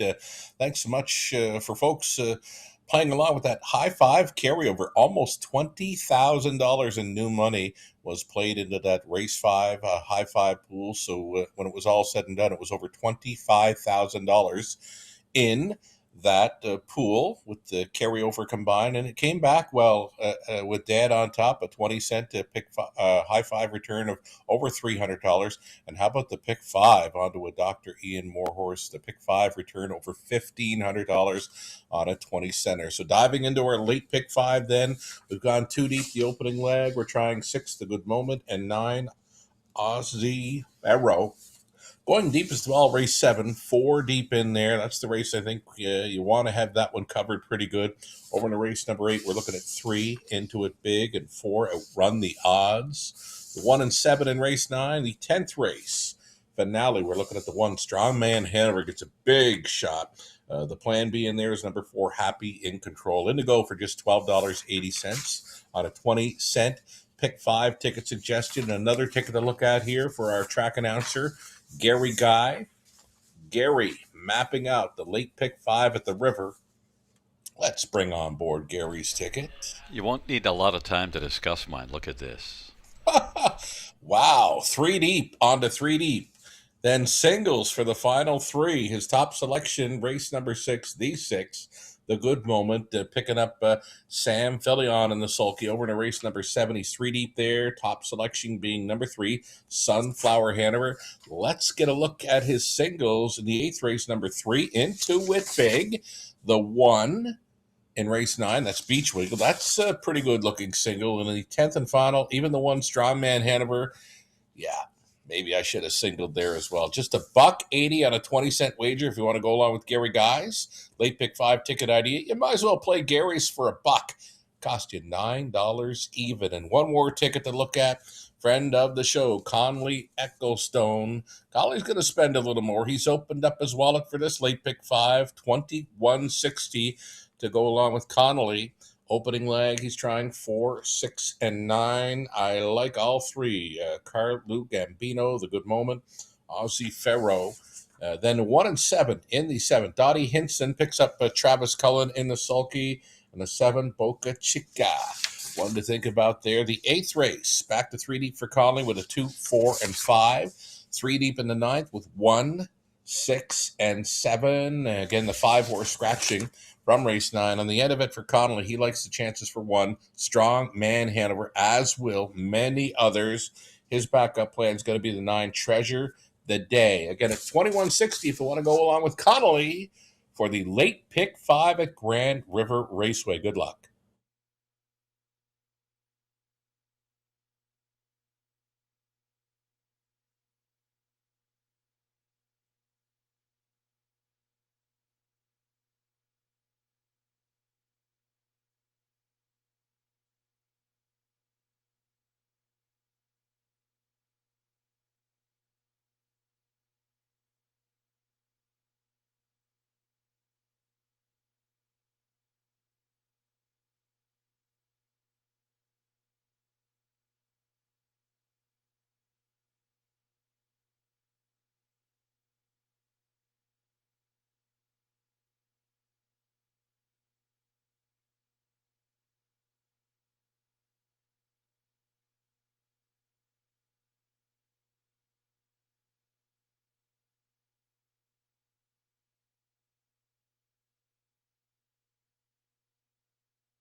Field on post parade for the sixth race. One is Avalanche, Travis Cullen for Jody Cullen and Big Al Stable.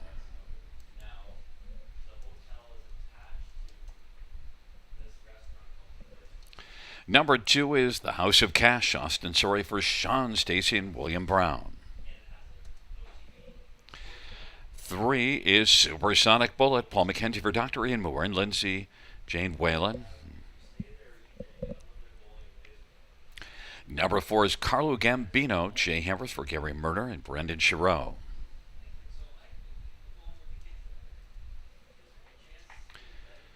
Number 5, Only Game in Town, Daryl Thiessen for Austin McEnany and Zachary Zanuzzi and David Ducharme and Jason Darling.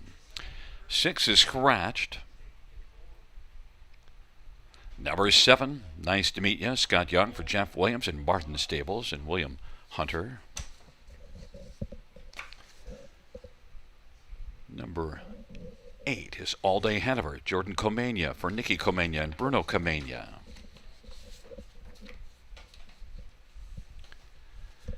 And number 9 is Austin Farrell, Mike Vanderkamp for Diana Secord. Field of 8 with the 6 being scratched. And well, we're getting a look at 2-year-olds pacing colts and geldings.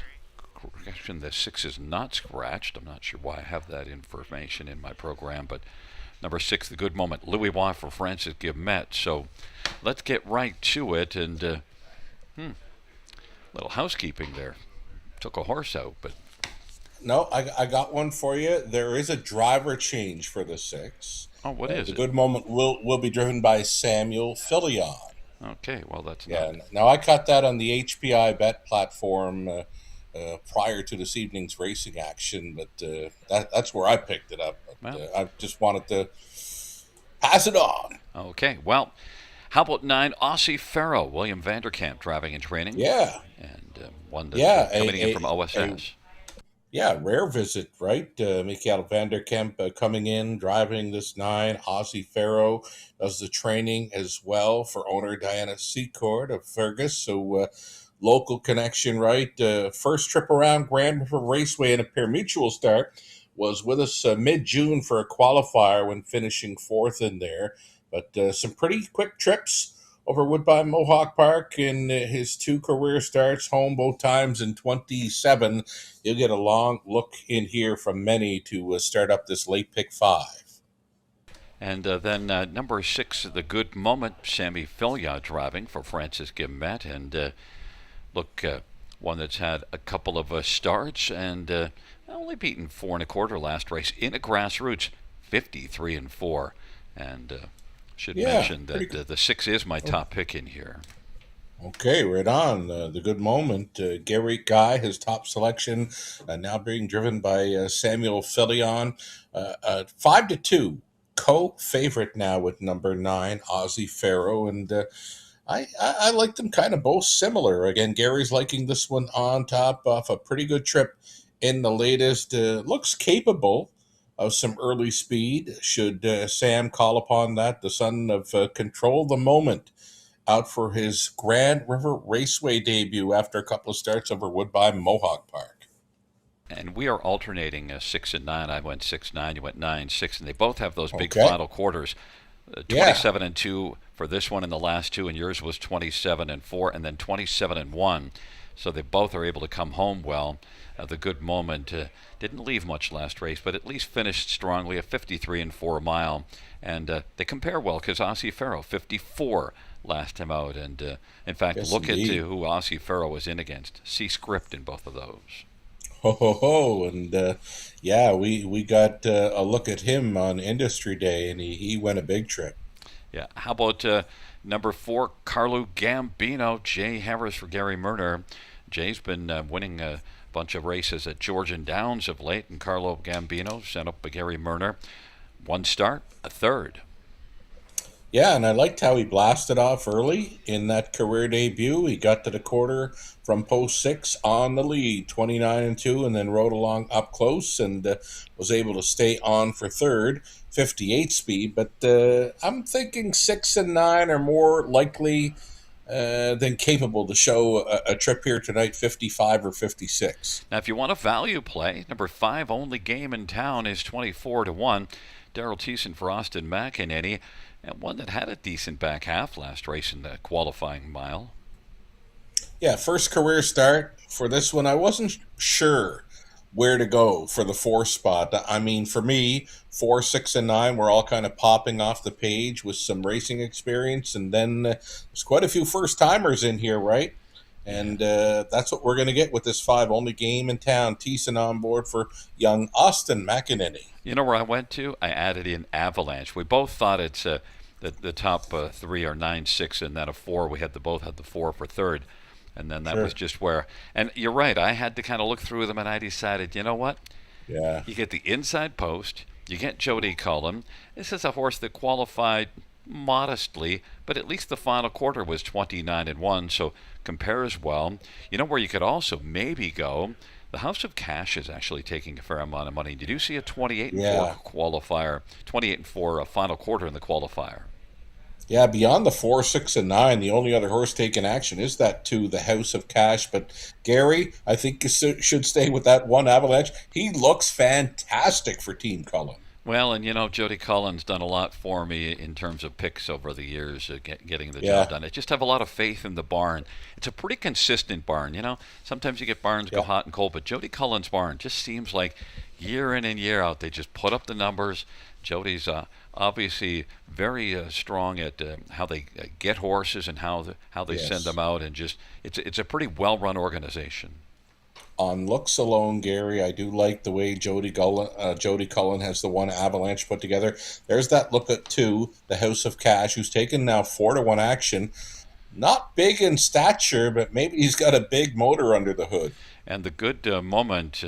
Sammy Fillion driving for Francis Guillemette. And, of course, Francis had bigger numbers early in their years. Numbers have tailed off a little bit, but still, that's a solid barn, a big barn, too. And Francis has had some big numbers for a lot of years. So even though it's tailed just a little bit of late, still pretty solid. Yeah. Francis is doing all right. Right now, he's zeroing in on a Gold Cup and Saucer try with a horse that has qualified over Grand River Raceway, Dalton Shard. Field of 9, race number 6. They're entering the backstretch.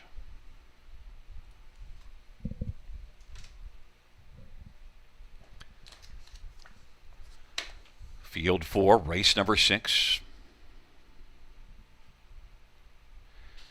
They're at the start of the rough, and Carlo Gambino, all day Hanover on the outset, all day Hanover and Carlo Gambino, all day Hanover and Jordan Comania is able to blast out and take the lead at 99-1.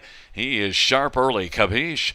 Carlo Gambino is racing second, only game in town. Supersonic Bullet is racing fourth, and the Good Moment is fifth away right now. Then it is back to Avalanche and the House of Cash as they race off the turn. Then it is back further to only game in town. And then Nice to Meet You, but right now, none are meeting All Day Hanover, who's all alone of a 27-1 opening quarter. All Day Hanover and Jordan Comania leading. Carlo Gambino is racing second, and now the Good Moment is moving on the outside and is going to pick up some cover. Aussie Farrow took out. Aussie Farrow's coming, and also is the Good Moment, who's racing fourth, and then Supersonic Bullet. But Aussie Farrow now surging up against heavy. A long shot All Day Hanover at 99-1. It is All Day Hanover. And now Aussie Farrow on the outside. Aussie Farrow is going to come on and easily grab the lead. And now take a lead of about 4 or 5 lengths. And All Day Hanover is dropping back on the inside, trying to hold on. Carlo Gambino is third. The Good Moment is fourth and has a ton of work to do because also Aussie Farrow is striding strongly. 3/4, 126-2. It is Aussie Farrow. All Day Hanover now has found another gear and getting some urging to keep on going from the backfield. Nice to Meet You, who was last early, is coming on, and also is Avalanche on down the stretch drive they come. It's all Aussie Farrow, who's got this one sewn up. 99-1 shot. All Day Hanover is going to stick around for second. Then it is Avalanche and Nice to Meet You. 155-3. Aussie Farrow. Well, Aussie Farrow raced the way you expect. expected. Raced really large and was really good. But we get a 99 to 1 shot that stuck around for second. Oh my. These exactor, try, and super effective payouts are going to be wild, Gary. I mean, you've got one of the favorites, Aussie Pharaoh on top. Then you've got 99 to 1 onto 25 to 1 with Avalanche, who looked great for Cullen. And then you've got 80 to 1 showing up in fourth with the answer on board. And, the horses from the backfield came because, Yeah. well, the big ambitious fractions. But it's amazing that All Day Hanover stuck around because was really doing all the work alone early and yet dug in nicely. I kind of thought he was going to start to back through the field, and then, no, he didn't. Just a little bit green, Gary. I mean, I noticed it on his half mile approach. He was not wanting to pull up, but he being a little funny on the lead, kind of just playing games. I mean, when Mikael Vanderkamp drove on by, the horse kind of found another gear himself to Well, kind of hold his position. Just a little bit of greenery in there with the 8. oh, yeah. Look, this is only his second start. Stay hungry, Right. 2-year-old gelding. So obviously Oh, had an excuse to be green. But, Jordan oh wow. obviously knew he must have thought he had a lot of horse because he fired him out of there. Wow, Jordan with the old how's she going right off the starting gate to blast away, hit the front 27 and 1. And yeah, he had no answer for the 9 when he came calling, but he was able to, again, hold his position. So the heavy favorite is off the board. 9 to 5 second choice on top of some huge numbers. Again, exact or try. Super effective, coming back huge. Yeah, and Aussie Farrell, you see 54 last time out. Good final quarter in the start. Before that, Yeah. 54 and 1. In fact, look at that. Actually, a 55 back half in that Right. grassroots start July the 5th. Aussie Farrell, 9 to 5. Certainly a well-meant winner that was supposed to come up and race well. Well-meant winner, and Mikael, he knew exactly what he was sitting behind here. For a guy that doesn't drive much, he's showing 4 starts in the program this season. For a guy that doesn't drive much, he handled that trailing spot fantastic. I mean, he was leaving in the center behind like the 4 and 5 horses that were showing a little early speed. So he was able to find a pretty good position early. So credit Mikael on a wonderful drive. Mikael Vanderkamp and 9. Aussie Farrow, 2-year-old Century Farrow. Big gelding by Diana Secord of Fergus. It's the first win for Aussie Farrow. Mile of 155 and 3.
Sixth race, 9 Aussie Farrow, $5.90, $3.90, $3, 8 All Day Hanover, 31.60, 24.71 Avalanche, 7.40, $2 exactor of 9 and 8, $447.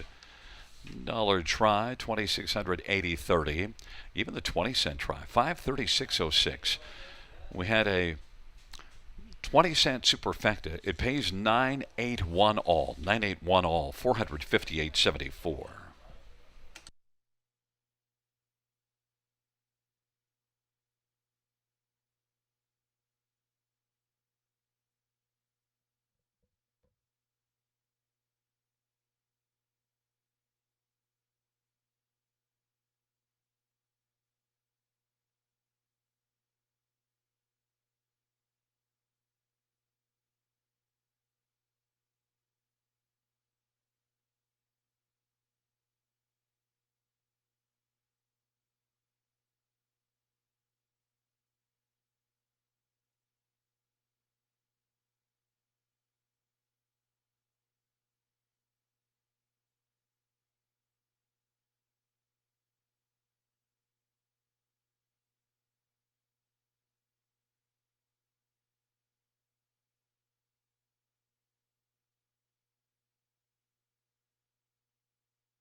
Sixth race, order finish from the top. 375 689 421. That's 375 689 421 on the bottom.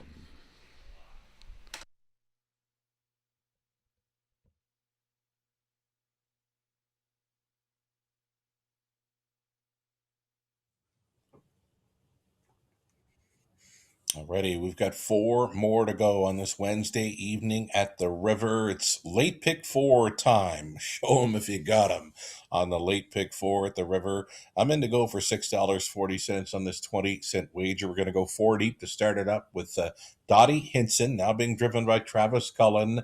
Sunflower Hanover is another one that I'll use with the 6 Exquisite Dancer and the 8 Stampa. Like that. 1, 3, 6, and 8 starting up the pick four play. Race 8, we're too deep in there with Intuit Big and Outrun the Odds. Ninth race, inside the Beach Wiggle and an outside gate for 7, HP Josephine. And on the end of it, 1, Strongman Hanover is going to be on many multi-leg tickets. The 4, Happy in Control. It's going to be my plan B in there. Again, just $6.40 if you want to come along for the ride on this late pick four. Gary Guy, track announcer Gary Guy. Oh, it's not a whole lot of money at all to play along with Gary on his pick four. He's 3 deep with the opening leg being 1, 3, and 6. His top selection in there being 3, Sunflower Hanover. Lauren House looks for a driving double. And then it's singles for Gary in the final 3 races. Intuit Big, the 3 in race 8. And then rail starters, Beach Wiggle in the 9th, Strongman Hanover in the 10th. Just 60 cents. On a 20-cent wager, play it for $1, cost you $3 even. One more late pick four ticket suggestion to get a look at for Connolly. Ecclestone, 2 deep for Connolly. Race 7 again. Travis Cullen now driving 1. Dottie Hinson in the 7th. And Connolly's also going to back the 7 Boca Chica San Filion on board. 3 deep for Connolly in race 8. He's using 2. I'm a cute little stalker, as well as 4 Outrun the Odds and 5 Ambush Sealster. 3 deep for Connolly again in the 9th, using the horses Beach Wiggle on the rail. He'll also try the 6 McWicket Move and 7 HB Josephine. And on the end of it for Connolly on the rail with Strong Man Hanover. Again, that one horse, Strong Man Hanover, is going to be on most everybody's multi-leg tickets on the end of tonight's card. Number 9, Treasure the Day, is also going to make Connolly's final leg of the pick four. Connolly in to go for $7.20. Best of luck to all getting in on this late pick four.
field on post parade for the 7th. Number 2, Marlene's Legacy, Paul McKenzie for Chantel Mitchell and Judith Taylor. 3 is Sunflower Hanover Lauren House for Melissa Loyer. 4 is Talbot Kristen, Jason Ryan for John Pentland and Gary Volpe and Doug Wilson. We're going to go to the 1 here. 1, Dottie Hinson, Travis Cullen for Guy Gagnon, Leo Tournier, and Guy Moran and Jean Atoul. 5 is Panthermonium, Austin Surrey for Matthew Pennis and Mataross Stables. Number 6, Exquisite Dancer, Pretty Collier for Jared Mann and Ron Nobes and Allison Hepburn. Number 7, Boca Chica, Sammy Filia for Rodney Hughes and Sarah Emery and Elaine Stock. And number 8 is Stampa, Damien McClellan for Ashley Lenvoy and Theodore Davis. Field of 8, race number 7. Let's get a look at this field. Well, we'll start with number 3, Sunflower Hanover. And, well, we both like this one on top. And 9-2, like the price, Sunflower Hanover. Now, last race, this is one that was in bloom early, but then paid for it late in the mile. But still, look at the time, 53-4. Yeah, she might have had her heart taken away a little early in the mile, parking through the hot quarter mile. And she looks fresh and ready to roll here tonight. Parked at a quarter 26 in a bit. And now she's getting some class relief. And it's that combination that you like, Melissa Loyer, owning and training. And she'll get Lauren House on board. Lauren, after winning earlier tonight with a very nice colt for Larry Lane and Lart, John Luke. So Lauren gets a pretty good shot at doubling up tonight. And look, this is one also showed pretty good form here, 2 starts back from the trailer post to come on to finish second. And then also was a winner at Georgian Downs and 55-4. As I mentioned, that's not a track that yields fast times, so that's probably a 53 and change mile here or 54 flat. Okay. So I think Sunflower Hanover, I love 5-1 on Sunflower Hanover. Oh. I did use Exquisite Dancer on that multi-leg ticket, and Brady Collier, Jared Mann, the strong connections. Oh, for sure. Here's another connection that we saw winning earlier on tonight, the Zip Past horse, right? Yep. And it's the same angle. Second time, Jared Mann, Brady Collier's on board to drive. I mean, everything points to a big effort here tonight, and wow, what a price. Yeah, I mean, our top 2 players, 5-1 on the 9-1, we'll take it all day. Now, he only came home in 29-4, but he was going away from the field, and so he just kind of shut him down. Yeah. And coasted him on home to the finish. Train and mile. Exquisite Dancer can go more, and this is, as you mentioned, second start, Jared Mann. Others, number 8, Stampa. This is one that actually came nicely from off the pace last race. Certainly caught my eye. Damien McClellan staying on to drive. I mean, he closed up very strong on the end of the mile to be a third best at 80-1 on a night where we've seen many big prices showing up on tickets. Now, I went 3 deep on this multi-leg before I go to 3 consecutive singles. Dottie Hinson's one of the 3 that I used. You get Travis Cullen for Guy Gagnon. Guy not driving this evening, so Travis Cullen picks up this catch drive. This is one that blasted to the front June the 22nd here and wired the field in 54-1. Followed it up with a 52-4 mile the next time out. Right. I think this filly does wonderful work when racing up close. She gets an inside post again, which is what she had on that June 22nd victory that you talked about. Travis Cullen, TC, on board for the catch drive. I like it. Yeah, he's a very quiet driver. Like, he just kind of goes about his business. He sometimes I often used to say, you know how I know a good driver is when I don't see them in the race, because they just don't do anything that draws your attention. Right. He's very good in the race bike. He's very good with the horses around the barn as well. Hard-working family, the Cullens. I watched it firsthand when I worked Northlands Park in Edmonton, Alberta. The Cullens came in from Manitoba, and I was down visiting quite a bit.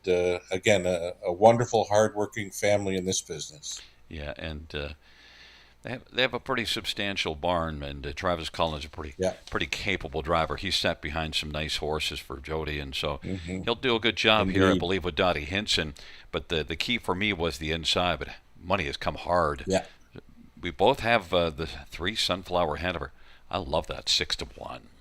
Oh, crazy. And the 6 horse still offering up value as well. Let's go. Exquisite Dancer and Jared Mann. So it's a field of 8 for the 7th dash. Field for race number 7 is at the start. And the field of the 7th race is at the start of the round in Sunflower Hanover. Exquisite Dancer, Stampa from the outside. Dottie Hinson, forwardly placed, is currently racing 4th, but right now, Exquisite Dancer, dancing quickest of all, has taken the lead. Sunflower Hanover 2nd. Stampa parked 3rd inside. Dottie Hinson 4th. Marlene's Legacy 5. Then Talbot Kristen, Panthermonium, and Boca Chica. Stampa at 30-1, and Stampa is having a little steering problems there for a moment. Stampa trying to come on and clear to the front. Stampa trying to clear from Exquisite Dancer. Stampa takes over. Exquisite Dancer is racing 2nd and now 3rd because Dottie Hinson quickly took out. Dottie Hinson's going to come on and take the lead. Stampa 2nd, and now Exquisite Dancer quickly surging on the outside, but now is going to slide back along to the inside because the pace on top is sufficient for Exquisite Dancer. But then there goes Brady Golliers again and says, well, let's just get back out here and get after Dottie Hinson because we can't let that one get away. 4-5 favorite Dottie Hinson, 55 2/2 up at 27-1 opening quarter.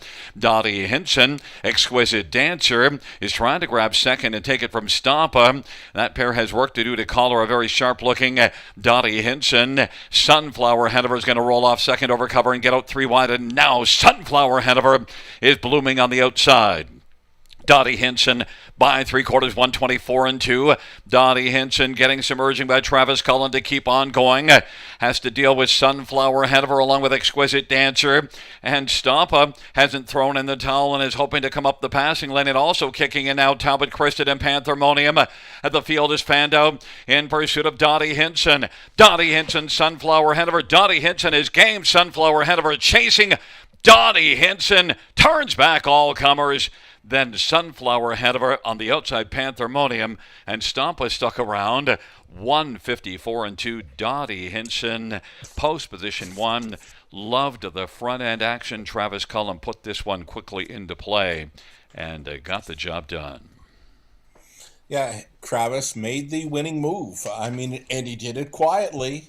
He made the winning move in front of the grandstand, and then that was it for the rest. They tried to catch. Wasn't going to happen, though. Dottie Hinson, yeah, she raced big tonight. Yeah, he was very definitive when the Stampa cleared Exquisite Dancer. He was right up and driving because he said, as they're going to shut it down, I'm going to try to come on the outside and quickly grab the lead, and he was able to do that.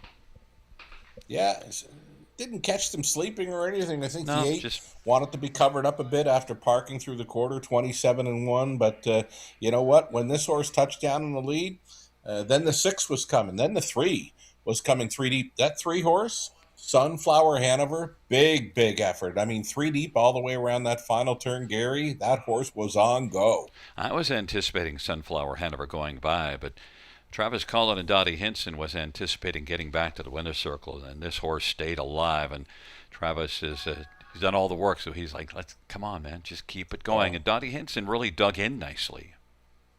TC for a long time in Alberta, he'd hop on horses that he hadn't seen before, and he'd win a whole lot of races. One of the best catch drivers I seen back in the day in Alberta. He does a pretty good job here with catch drives in Ontario as well. Well, and he does a beautiful job with Dottie Hinson to get him right up, this filly right up into the action with the way that she won 4 starts back was a front-end effort, and wins again with a nice front-end outing for Dottie Hinson and Travis Cullen at 4-5. Dottie Hinson, mile of 154-2. That's just a fifth of a second off her career best victory. It's a seventh win lifetime, fourth this year. Travis Cullen winning drive, 3-year-old Sunshine Beach Bay filly, owned by Leo Tournier, Guy Moran, and Jeanette Houle. Guy Gagnon, the trainer. Dottie Hinson, 154-2.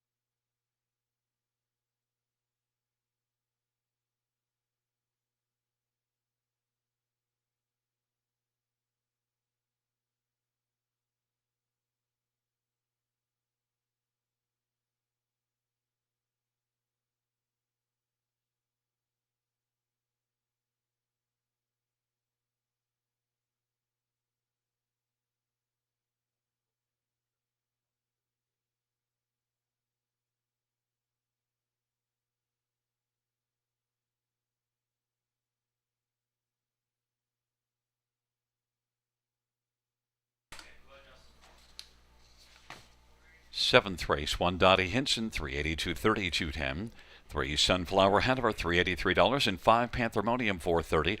$2 Exactor, $11.40. Dollar Try, $19.45. Dollar Super, $136.30. 20-cent Super, $27.26.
Seventh race. Order of finish from the top. 152-637-84. That's 152-637-84 on the bottom.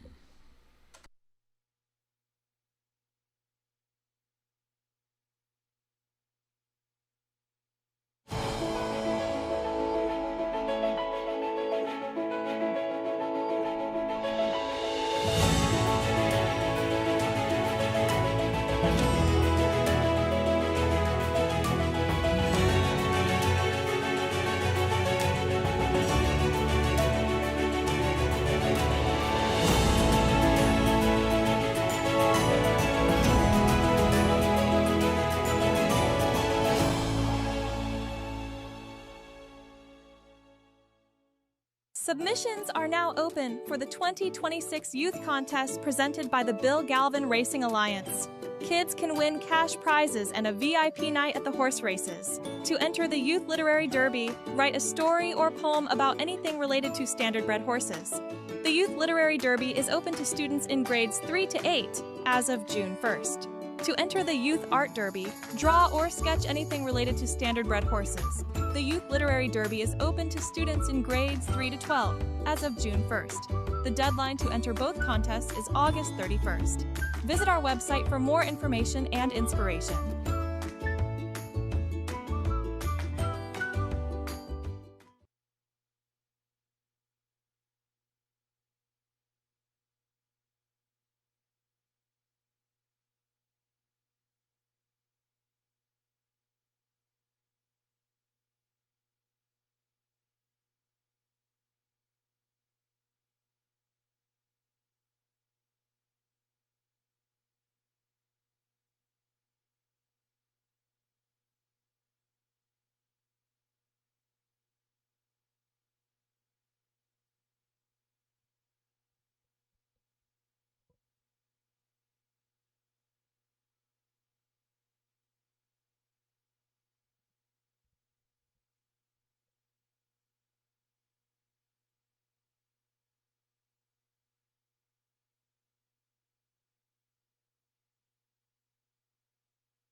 Kicking in now.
Field on Post Parade for race number 8. 1, Written in Stone, Brady Colliers for Brenda Duncan and David Duncan. Number 2, I'm a Cute Little Stalker, Jason Ryan for Anna Marie Covila, Mike Wade. Number 3 is Into It Big, Lauren House for Lindsay Kerr and Sally Charlton. Lindsay shares in ownership, and also in on ownership, Stuart McIntosh. Number 4 is Outrun the Odds. Travis Cullen for Jody Cullen. The owner is Robert Jones. Number 5 is Ambush Seals to Austin Sorry for John Kennedy and Allison and Caitlin Kennedy and Valerie Phillips. 6 Scratch, 7 Wickety Split, Mark McDonnell for Gary McDonald.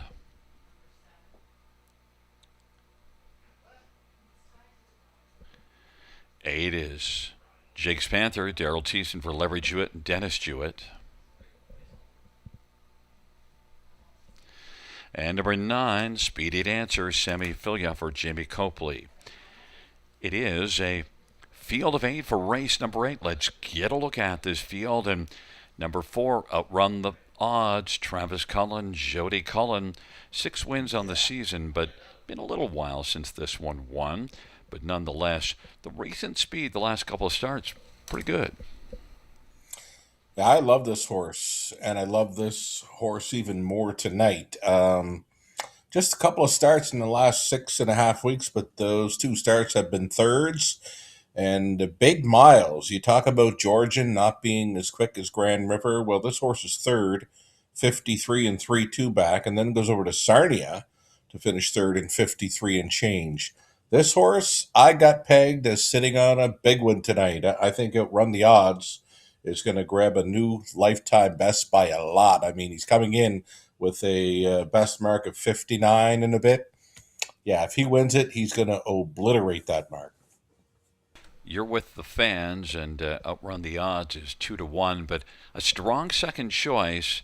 My top pick, number 3, Into It Big, and I'm into this one because of the starts from post 7 here, the last couple races. A winner, and then last race parked every step and still hanging in there. Yeah, big efforts in recent starts, dating back to the qualifier pretty much. Went over to Sarnia, second best there in 55, and then came to the River, a winner in 55 and a bit at a nice price, 8-1, and then, like you mentioned, parking every step last time out and staying on to be second best. I know you're a big fan of co-owner trainer Lindsay Kerr, who's got a pretty good record with her horses on the beat tracks of Ontario. Lauren House, we've seen him in play a few times tonight, and I don't think he can go wrong with 3. I just think he's got his work cut out for him with TC and Outrun the Odds. It'll be interesting to see what his plan is because he's got a better post. He hasn't been really blasting off the gate, although at least he was trying to move up last race because he was 4th parked at the quarter, but then he got hung out. So I don't know if maybe Into It Big tries to leave more because that park trip you might say, well, I got to figure out a way to get over to the pylons. Right, eh? And anytime I see a horse get roughed up, now by roughed up, I mean he got parked the mile. He had to maybe do a little more exertion than many of his competitors last time out to live on and be second. That's a big trip. So maybe it's maybe the plan of attack is a covered up trip. And I'm not saying he can't win it. I'm just saying that was a rough trip for him last time out, and I just want to see him once before I pick him on top. Yeah, of course, the question is whether you, based on the last race, you say that shows you how sharp he was, and when Right. you're saying, yeah, but it also might have taken a lot out of him. So that's it depends on how you want to Indeed, look at that's that. And, yeah, and that's that's the way you're exactly looking. how it goes. Yeah. And 5-2 on the board. 9, Speedy Dancer. Well, you can always take a look at Sammy Filia, Jamie Copley. In fact, you have to take a look at them. But this is one that's moving up from winning a maiden. Right. This may appear to be a tougher spot. Maybe for some it does not. But for me, it's the Copley angle. I mean, he brings horses to the track to win, to get money, and most of them do well. They're great check getters. For this 9, Speedy Dancer in the 7th spot, but all the time for this one to hit the top 3. Well, at least you'll know what to do with the trailer post because he's coming out of the trailer post and a win from the trailer post. Speedy Dancer. Number 2, I'm a Cute Little Stalker. You know, this one fourth beaten just half a length last time out as they were all battling. And that was the last time. That was the start that Into It Big won 2 starts back. Right, only a half length behind Into It Big on that occasion, so not far off in the way of competitiveness with Into It Big, who's taking the 5-2 action now 2-1. You're getting 6-1 for 2. I'm a Cute Little Stalker. Jason Ryan on board for co-owner trainer Anne-Marie Colville. Let's go. Well, and you're on that outrun the odds. I'm into It Big. Yeah. And the tilt board is saying between those two. But, you know, this is a good group, and they're moving in. It's a field of 8. Race number 8 on a Wednesday night at the River.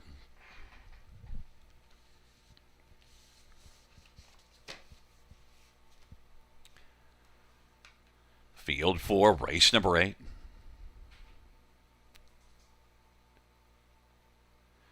They're at the start of the rough, and Into It Big is going to get into it early without run the odds, and also leaving I'm a Cute Little Stalker and Written in Stone. But it's I'm a Cute Little Stalker, Into It Big, driving still on the outside, and Into It Big, and I'm a Cute Little Stalker. Run the Odds is racing third, and I'm a Cute Little Stalker, and Jason Ryan insisting on the lead, but now Into It Big is able to back into a big hole in the pocket. Run the Odds is third. Written in Stone is racing position to fourth as they work their way on up towards the half of a 26-4 opening quarter. I'm a Cute Little Stalker at 11-1's got the lead. Into It Big drop down to 3-5 of the board. Run the Odds is third. Written in Stone. Speedy Dancer's quickly up now, flashing speed on the outside. Then it is back to Wickety Split. Second from last as they work their way up towards the half is Austin Surrey and Ambush Sealster, and Jake's Panther is trailing the field. I'm a Cute Little Stalker with a front. Into It Big is racing position second. Outrun the Odds, working first over. Written in Stone on the inside. Speedy Dancer from the backfield. Ambush Sealster is out wide and also stepping out now. Speedy Dancer is coming 3 deep, but there goes Into It Big, quickly popping out of the pocket. Into It Big off a 55-1 halftime, trying to put away I'm a Cute Little Stalker. Dueled with this one early and is dueling again. Into It Big, and I'm a Cute Little Stalker is trying to be stubborn on the inside. Into It Big's having to work hard. 3-5 favorite. Leads it by a length now. Into It Big, I'm a Cute Little Stalker. Late push coming from Ambush Sealster. Speedy Dancer, Written in Stone on down the stretch drive they come. Into It Big on down the stretch drive. Into It Big got the better of I'm a Cute Little Stalker. Tires a little bit at the finish, but wins it by a length and a half. I'm a Cute Little Stalker second. Speedy Dancer third. Ambush Sealster 153-2. Into It Big went a tough big trip last time out and said this week, why don't we get a pocket ride and then get around that one? Oh, he's a grit grinder type, Gary. I mean, I wasn't sure what to expect after parking forever last time out. He was a game second after that trip, and you know what? It wasn't as easy as he thought it would be off that pocket ride. I mean, he was left battling first up for throughout that final turn, but certainly shows up with his A game again, scoring in a new life best 53-2 for Kerr. And, you know, obviously Into It Big is the story there. But, you know, out of this race, I want to see what I'm a Cute Little Stalker does next time out because I'll tell you, that horse deserves a lot of respect for how much work he put in there. Yeah, he was ambitious early too, right? 26-4, 55-1. I did not see that coming from that 4-year-old son of he's watching. You know what? He gave up the lead, but he didn't give up the fight. No, he was finishing well ahead of the rest of the pack there to be second best, but Into It Big got the best of him. And Lauren, even though he left a bunch with the 3, once he realized I am a Cute Little Stalker on the outside, he still pressed him a little bit on the outside, but he didn't work too hard to try to get by him. He just wanted that hole opened up and then backed into the pocket. Yeah, the pocket was there for the taking. He put him in there, and then he moved him up and towards 3/4. And at 3-5, he did not disappoint. And Lauren House, so far, with the driving double on the night. And that's the toe you want as a horse, like I'm a cute little stalker, that we're Yeah. going to take you as far as you needed to go, and then it was your turn to try to get the better of him. And maybe even that, just a little bit of pressing him early, just enough to soften him up a little Just bit. enough. And back in front of us, number 3, Into It Big, a 4-year-old Big Jim Bay horse, owned by Sally Charlton and Lindsay Kerr. Lindsay, the trainer, Lauren House, the winning driver. Second win this year, 4th lifetime. Into It Big, 153-2 for a new career mark.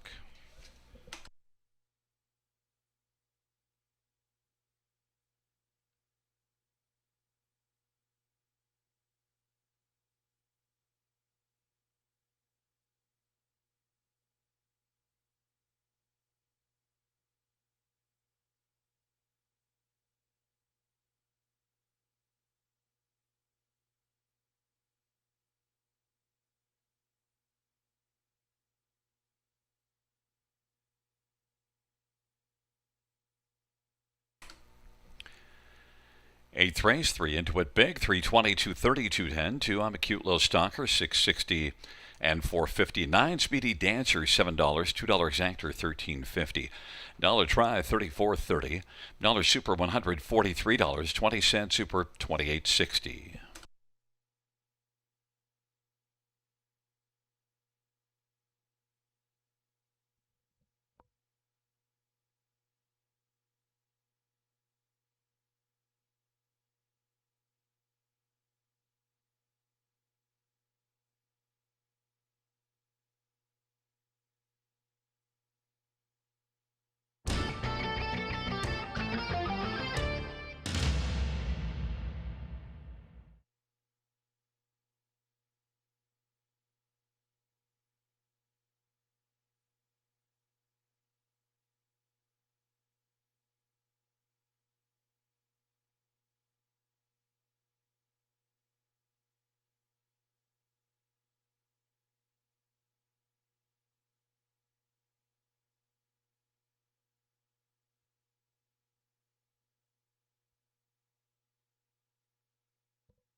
Eighth race, so we finish from the top. 52174 scratch 863. That's 52174 scratch 863 on the bottom.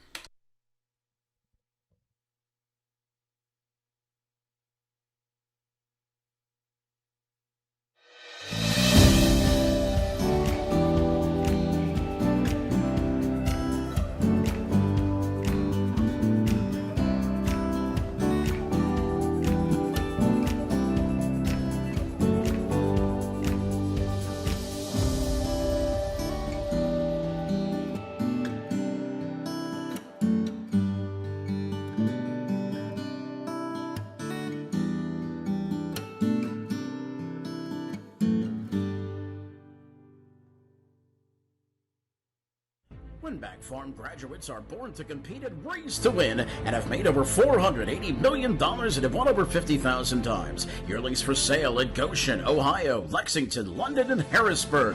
Featuring first crop yearlings sired by Meadowlands Pace winner Beach Glass, Adios Pace winner Cannibal, O'Brien Award winner Lawless Shadow, multiple O'Brien Award winner Tattoo Artist, and Dan Patch Award winner Volume 8. Yearlings eligible for multiple racing jurisdictions. For more information, visit winbackfarm.com.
Scheduled for the ninth on Parade 1, Beach Wiggle, Travis Cullen for Jody Cullen and Ron Cullen.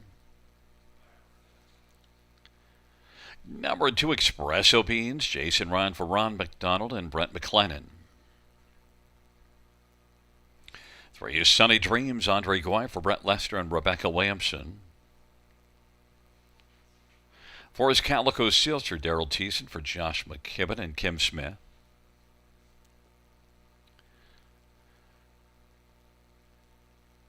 Number 6, McWicked Move, Paul McKenzie for Brent Dunbar and Dorothy Dunbar. Number 7, HP Josephine, Austin Torrey for Gerard Damaris and Claudemel. 8 is Ace 44 Lady, Brady Collier for Ken Fritsch and Clayton Fritsch and James Wilson and Rick Cartier. It's a field of 7 for race number 9. Well, you know what? Why don't we start with Beach Wiggle? Seems like a decent spot to start, Sugar.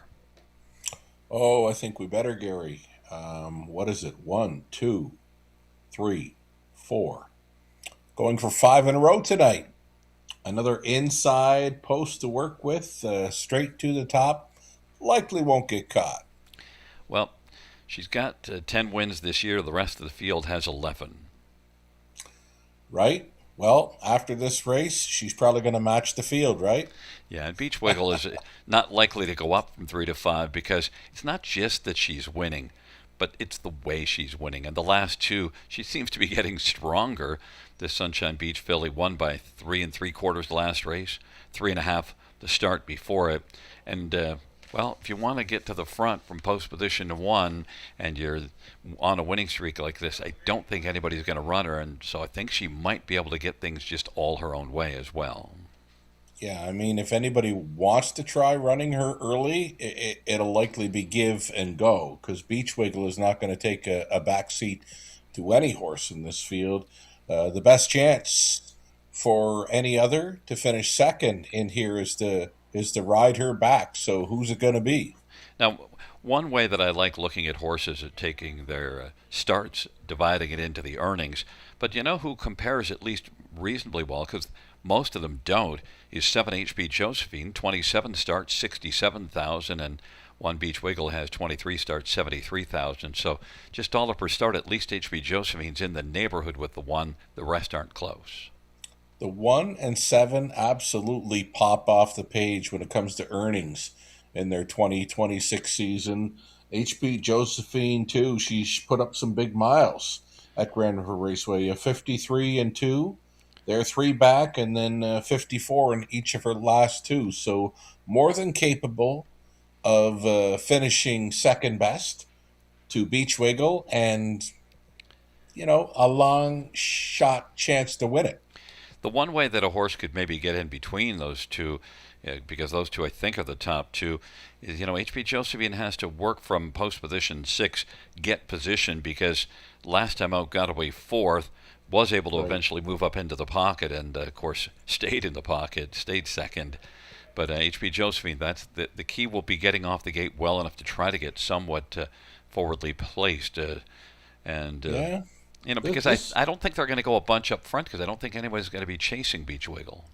Well, that's just it, Gary. I mean, I think the reason HP Josephine was able to get second best last time, she had a big third quarter in her where she traveled first up, 27 and 3 through the third, and there's not many in here that do show a third quarter in 27. So HP Josephine has got that going for her in a big way. Your third one is my third one, and that is Calico Sealster, one that came up with a big effort here last time. That was July the 29th, so comes back on a reasonably short turnaround, beaten just half a length in 54 and 3.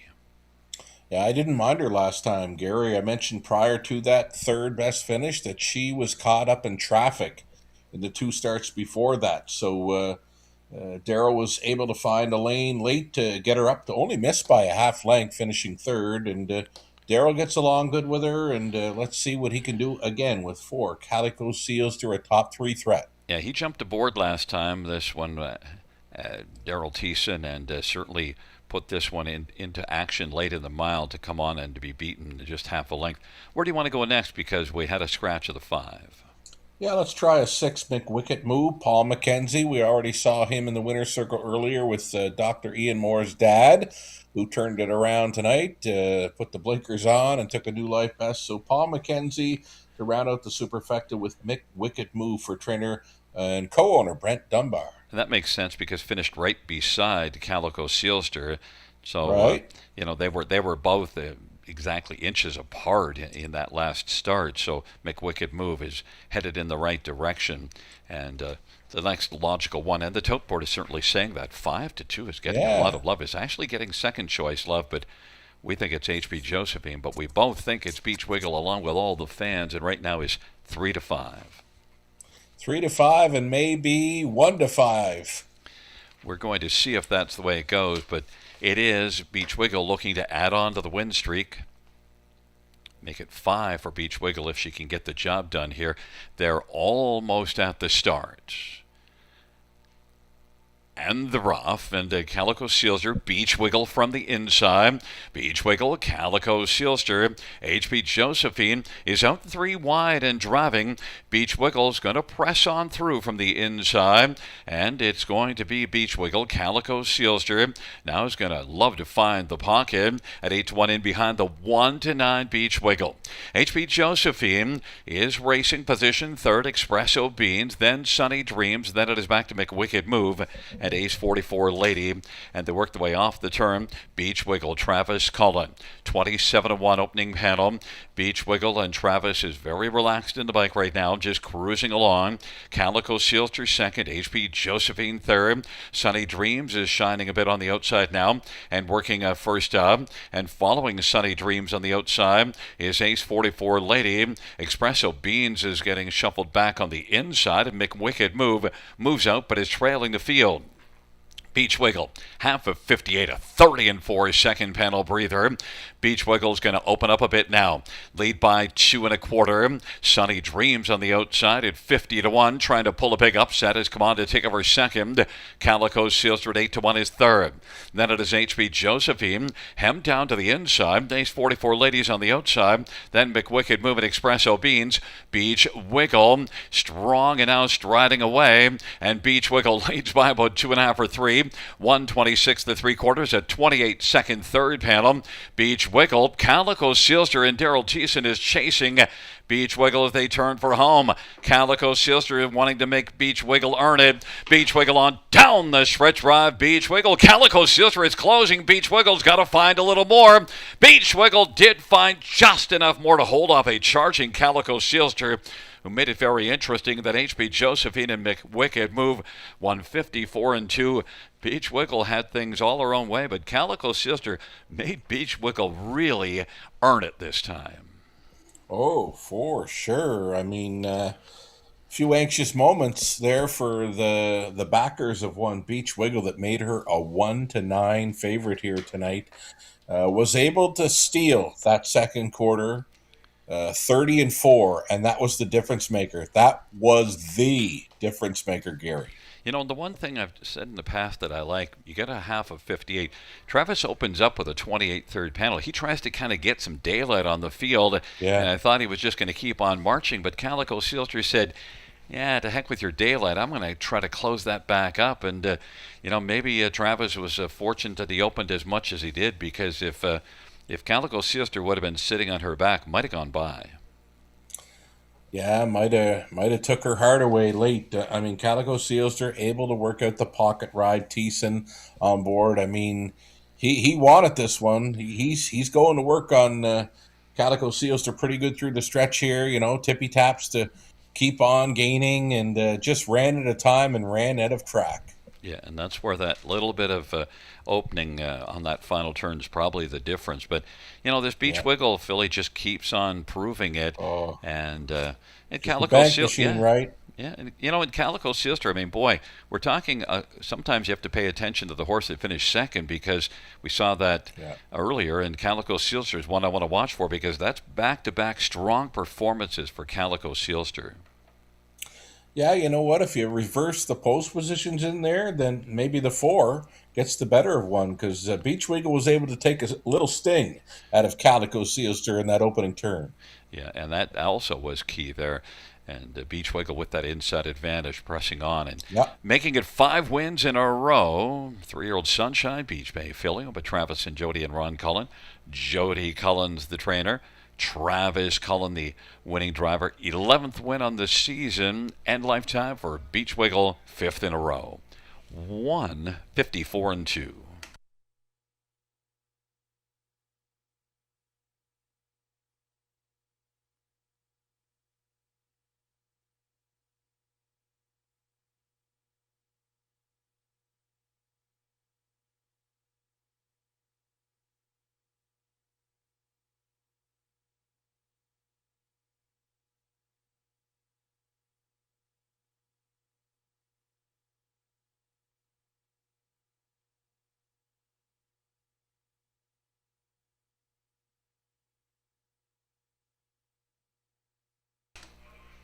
Ninth race, Pounce 1, Beach Wiggle, 230, 210, 210. 4 Calico's Sister, 340, 250. 7 HP Josephine, 330. $2 Exactor, 490. Dollar Try, 745. Dollar Super, 21.90. 20-cent Super, 438.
ninth race.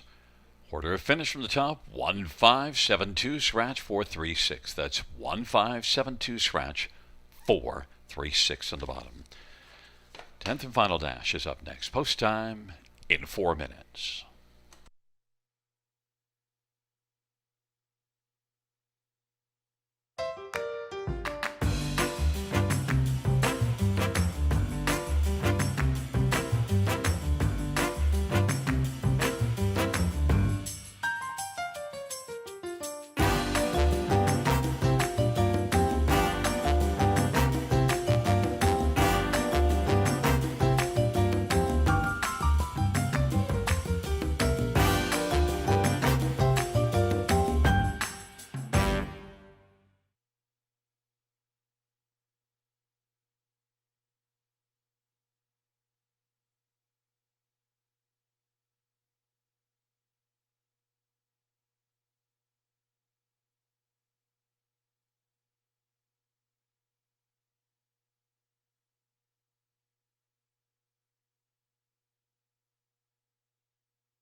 Field for the 10th race on parade. One strong man headed for Jason Rod for Josh McKibben and Murray Cox. Two is Carson's Buck and Go. Brody LeCain for Greg McNair and David Carson. Three is Parlay King. Paul McKenzie for Bill Budd and C.E. Lawrence. And James Batter. And number 4 is Happy in Control. Daryl Thiessen for Dale Hurd and Antonio Tangretta. Number 5, Captain's Legacy. Sammy Filia for Francis Dumichel and John Nizick. Number 6, Summit Sister. Pretty Collier for Corey Giles and Brad Gray. Number 7, Coal Creek Pantera. Damian McClellan for Big Putty and Limco Incorporated. 8 is Jimmy's on a Roll. Austin Soria for Rachel Andrew. 9 is Treasure of the Day. Jay Harris drives for Gerard Demers and Tag Incorporated. Field of 9, race number 10. Let's get a look at this field. And, well, my $1.80 pick 5 is still alive, but it's not exactly going to pay a ton. $21.20 on a dollar ticket. So, like, oh boy, man, oh man, that's like $5. Hey, look, better to turn a profit than lose money. So, 100%. That's why I only went $1.80 deep. Gary, where did the time go? I mean, it feels like we just started 3 hours and 10 minutes ago.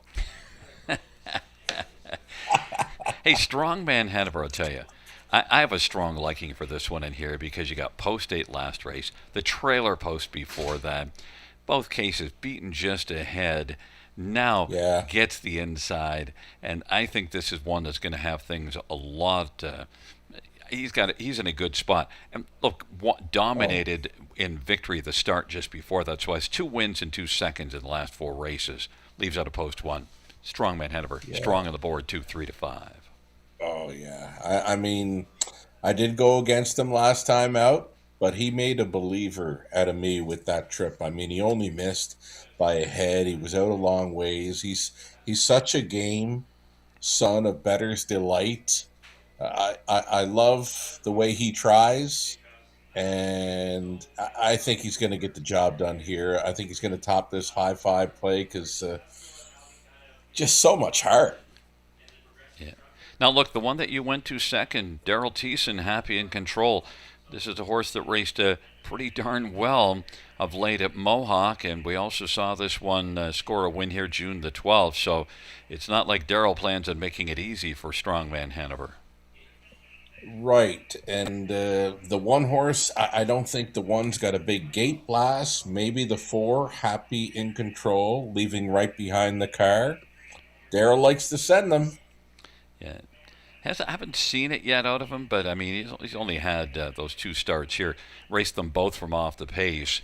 And one thing though, this one 4 wins over the past 2 seasons, 8 runner-up finishes, and 11 thirds. So Happy in Control, a little light on the win end, but still, Daryl Thiessen gave a live drive there to Calico Silster in the 9th, and certainly wants to win in here. How about number 9, Treasure the Day, Jay Harris?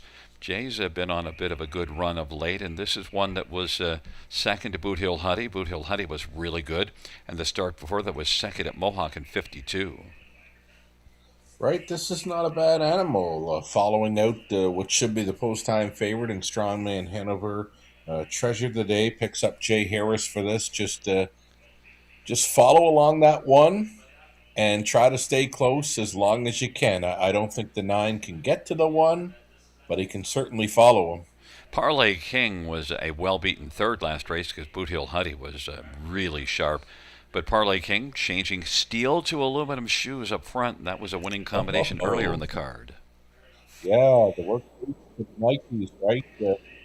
I'm looking at the horses on gate in this story, and I don't think there's a lever in the bar. Yeah, so it's going to be who's going to take the earliest control.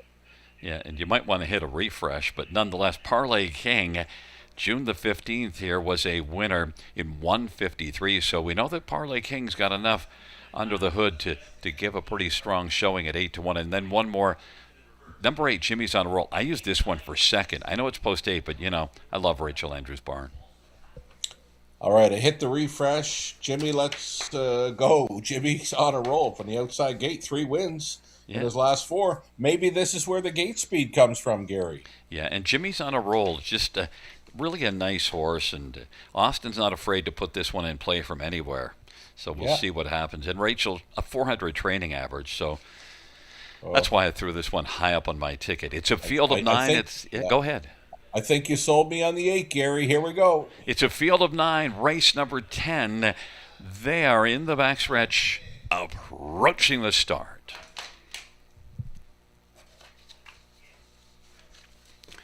Field for the 10th race is at the start of the rough, and Parlay King is going to blast out with Captain's Legacy and Summit Sealster, happy in control. Right now it is Captain's Legacy and Sammy Filion who's going to captain this field. Happy in control is second away. Summit Sealster third.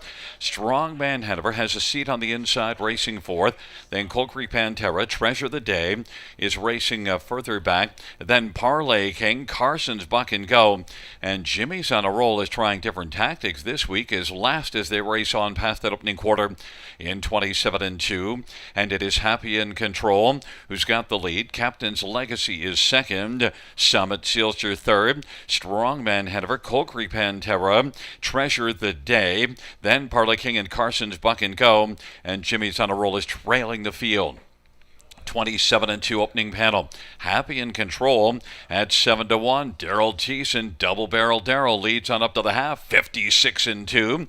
Captain's Legacy. Now Strongman Hanover is starting to make a strong bid on the outside and is moved up and is consistently coming on the outside. Has taken over third and is bearing down on the front two.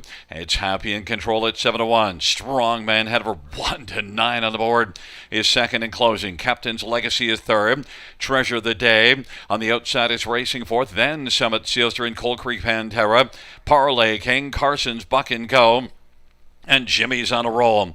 It's Happy in Control. Strongman Hanover is flattened out. Captain's Legacy is racing second. It's Happy in Control and Captain's Legacy. Strongman Hanover has stalled, and then Summit Sealster on the inside of the field turns for home. Happy in Control. Happy in Control as they come to the finish. Happy in Control and Double Barrel Daryl wins in the 10th. Captain's Legacy, Strongman Hanover, and Treasure the Day 152-3. Well, Daryl Thiessen gave a heavy favorite of the ninth a big scare, and then this heavy favorite, he beat him soundly.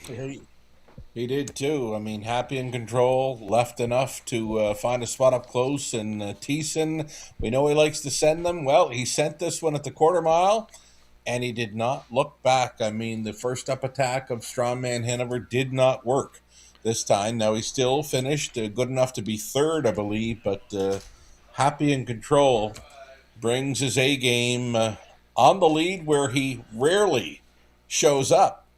Well, he holds on and paces to a new best, 52-3. Yeah, and where I expected Strongman Hanover to flip the switch, just he flipped the switch, and there wasn't enough there. It wasn't that he raced poorly at all. And look, 52-3 is a big-time legitimate mile. The thing we were unsure about Happy in Control, I said, well, when we saw him here, didn't leave a bunch. Left a little bit better at Mohawk last race and put up a mile of 51-2. But this time out, Double Barrel Daryl said, I know what I got to do with this one. Yeah, you're right. I mean, just some light tippy-tap reminders through the stretch to keep his mind on his business. And now he's going to pose for a winner's circle photo. And again, a nice victory here. It's 7-1, second choice, right? I mean, they bet the one heavy. Yeah, and I mean, we just saw Daryl in the ninth be really a strong drive and Happy in Control. If the key was getting the gate speed out of this one this time, look at Captain's Legacy. We just we didn't think much about Captain's Legacy in here, but Sammy put this one in play early and stuck around at 50-1. Oh, yeah, 50-1 shot, part of the high five, getting second in there, and yeah, that's all right. I think I might have got this late pick 5. Yeah, I do have the 4 in play for this final leg, so I'm not quite sure what it's paying, but well, my idea of a blind spending squirrel finds a nut. My idea of spending only $1.80 came back to bite me. You had to spend a little more, and you spent more. So good. That's what the paper shuffling was. You wanted to see, right? I was looking through it. I said, "Geez, I wonder if I got this." So, yeah. Well, listen, Ah, have yourself a big time Thursday. We'll talk to you again Friday. yeah. You too, Gary. Wonderful job. Back in front of us, number 4, Happy in Control. Double barrel. Daryl Geeson guns them down in the 10th race, and the horse is happy about it. Happy in Control. 4-year-old Control the Moment, Bay Gelding, by Antonio Tangretta. Dale Hurd's the trainer. 4th win this year. And 6th lifetime, Happy in Control. Double barrel. Daryl Geeson giving his whip away to some fans out for the 10th race winner's photo. Mile of 152 and 3. New career mark for Happy in Control.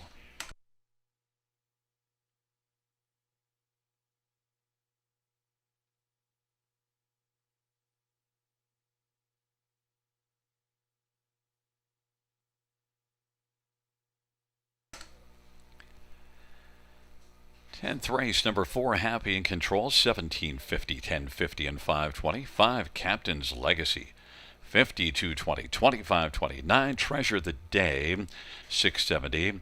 $2 exactor, 275.80. Dollar tries, 608.55. And we'll have a high five carryover into a Friday of $9,438.17. $2 double of 1 and 4 is 26.20. 20-cent pick 3, 6.17. 20-cent pick 4, 12.36. And the dollar pick 5 is 203.95.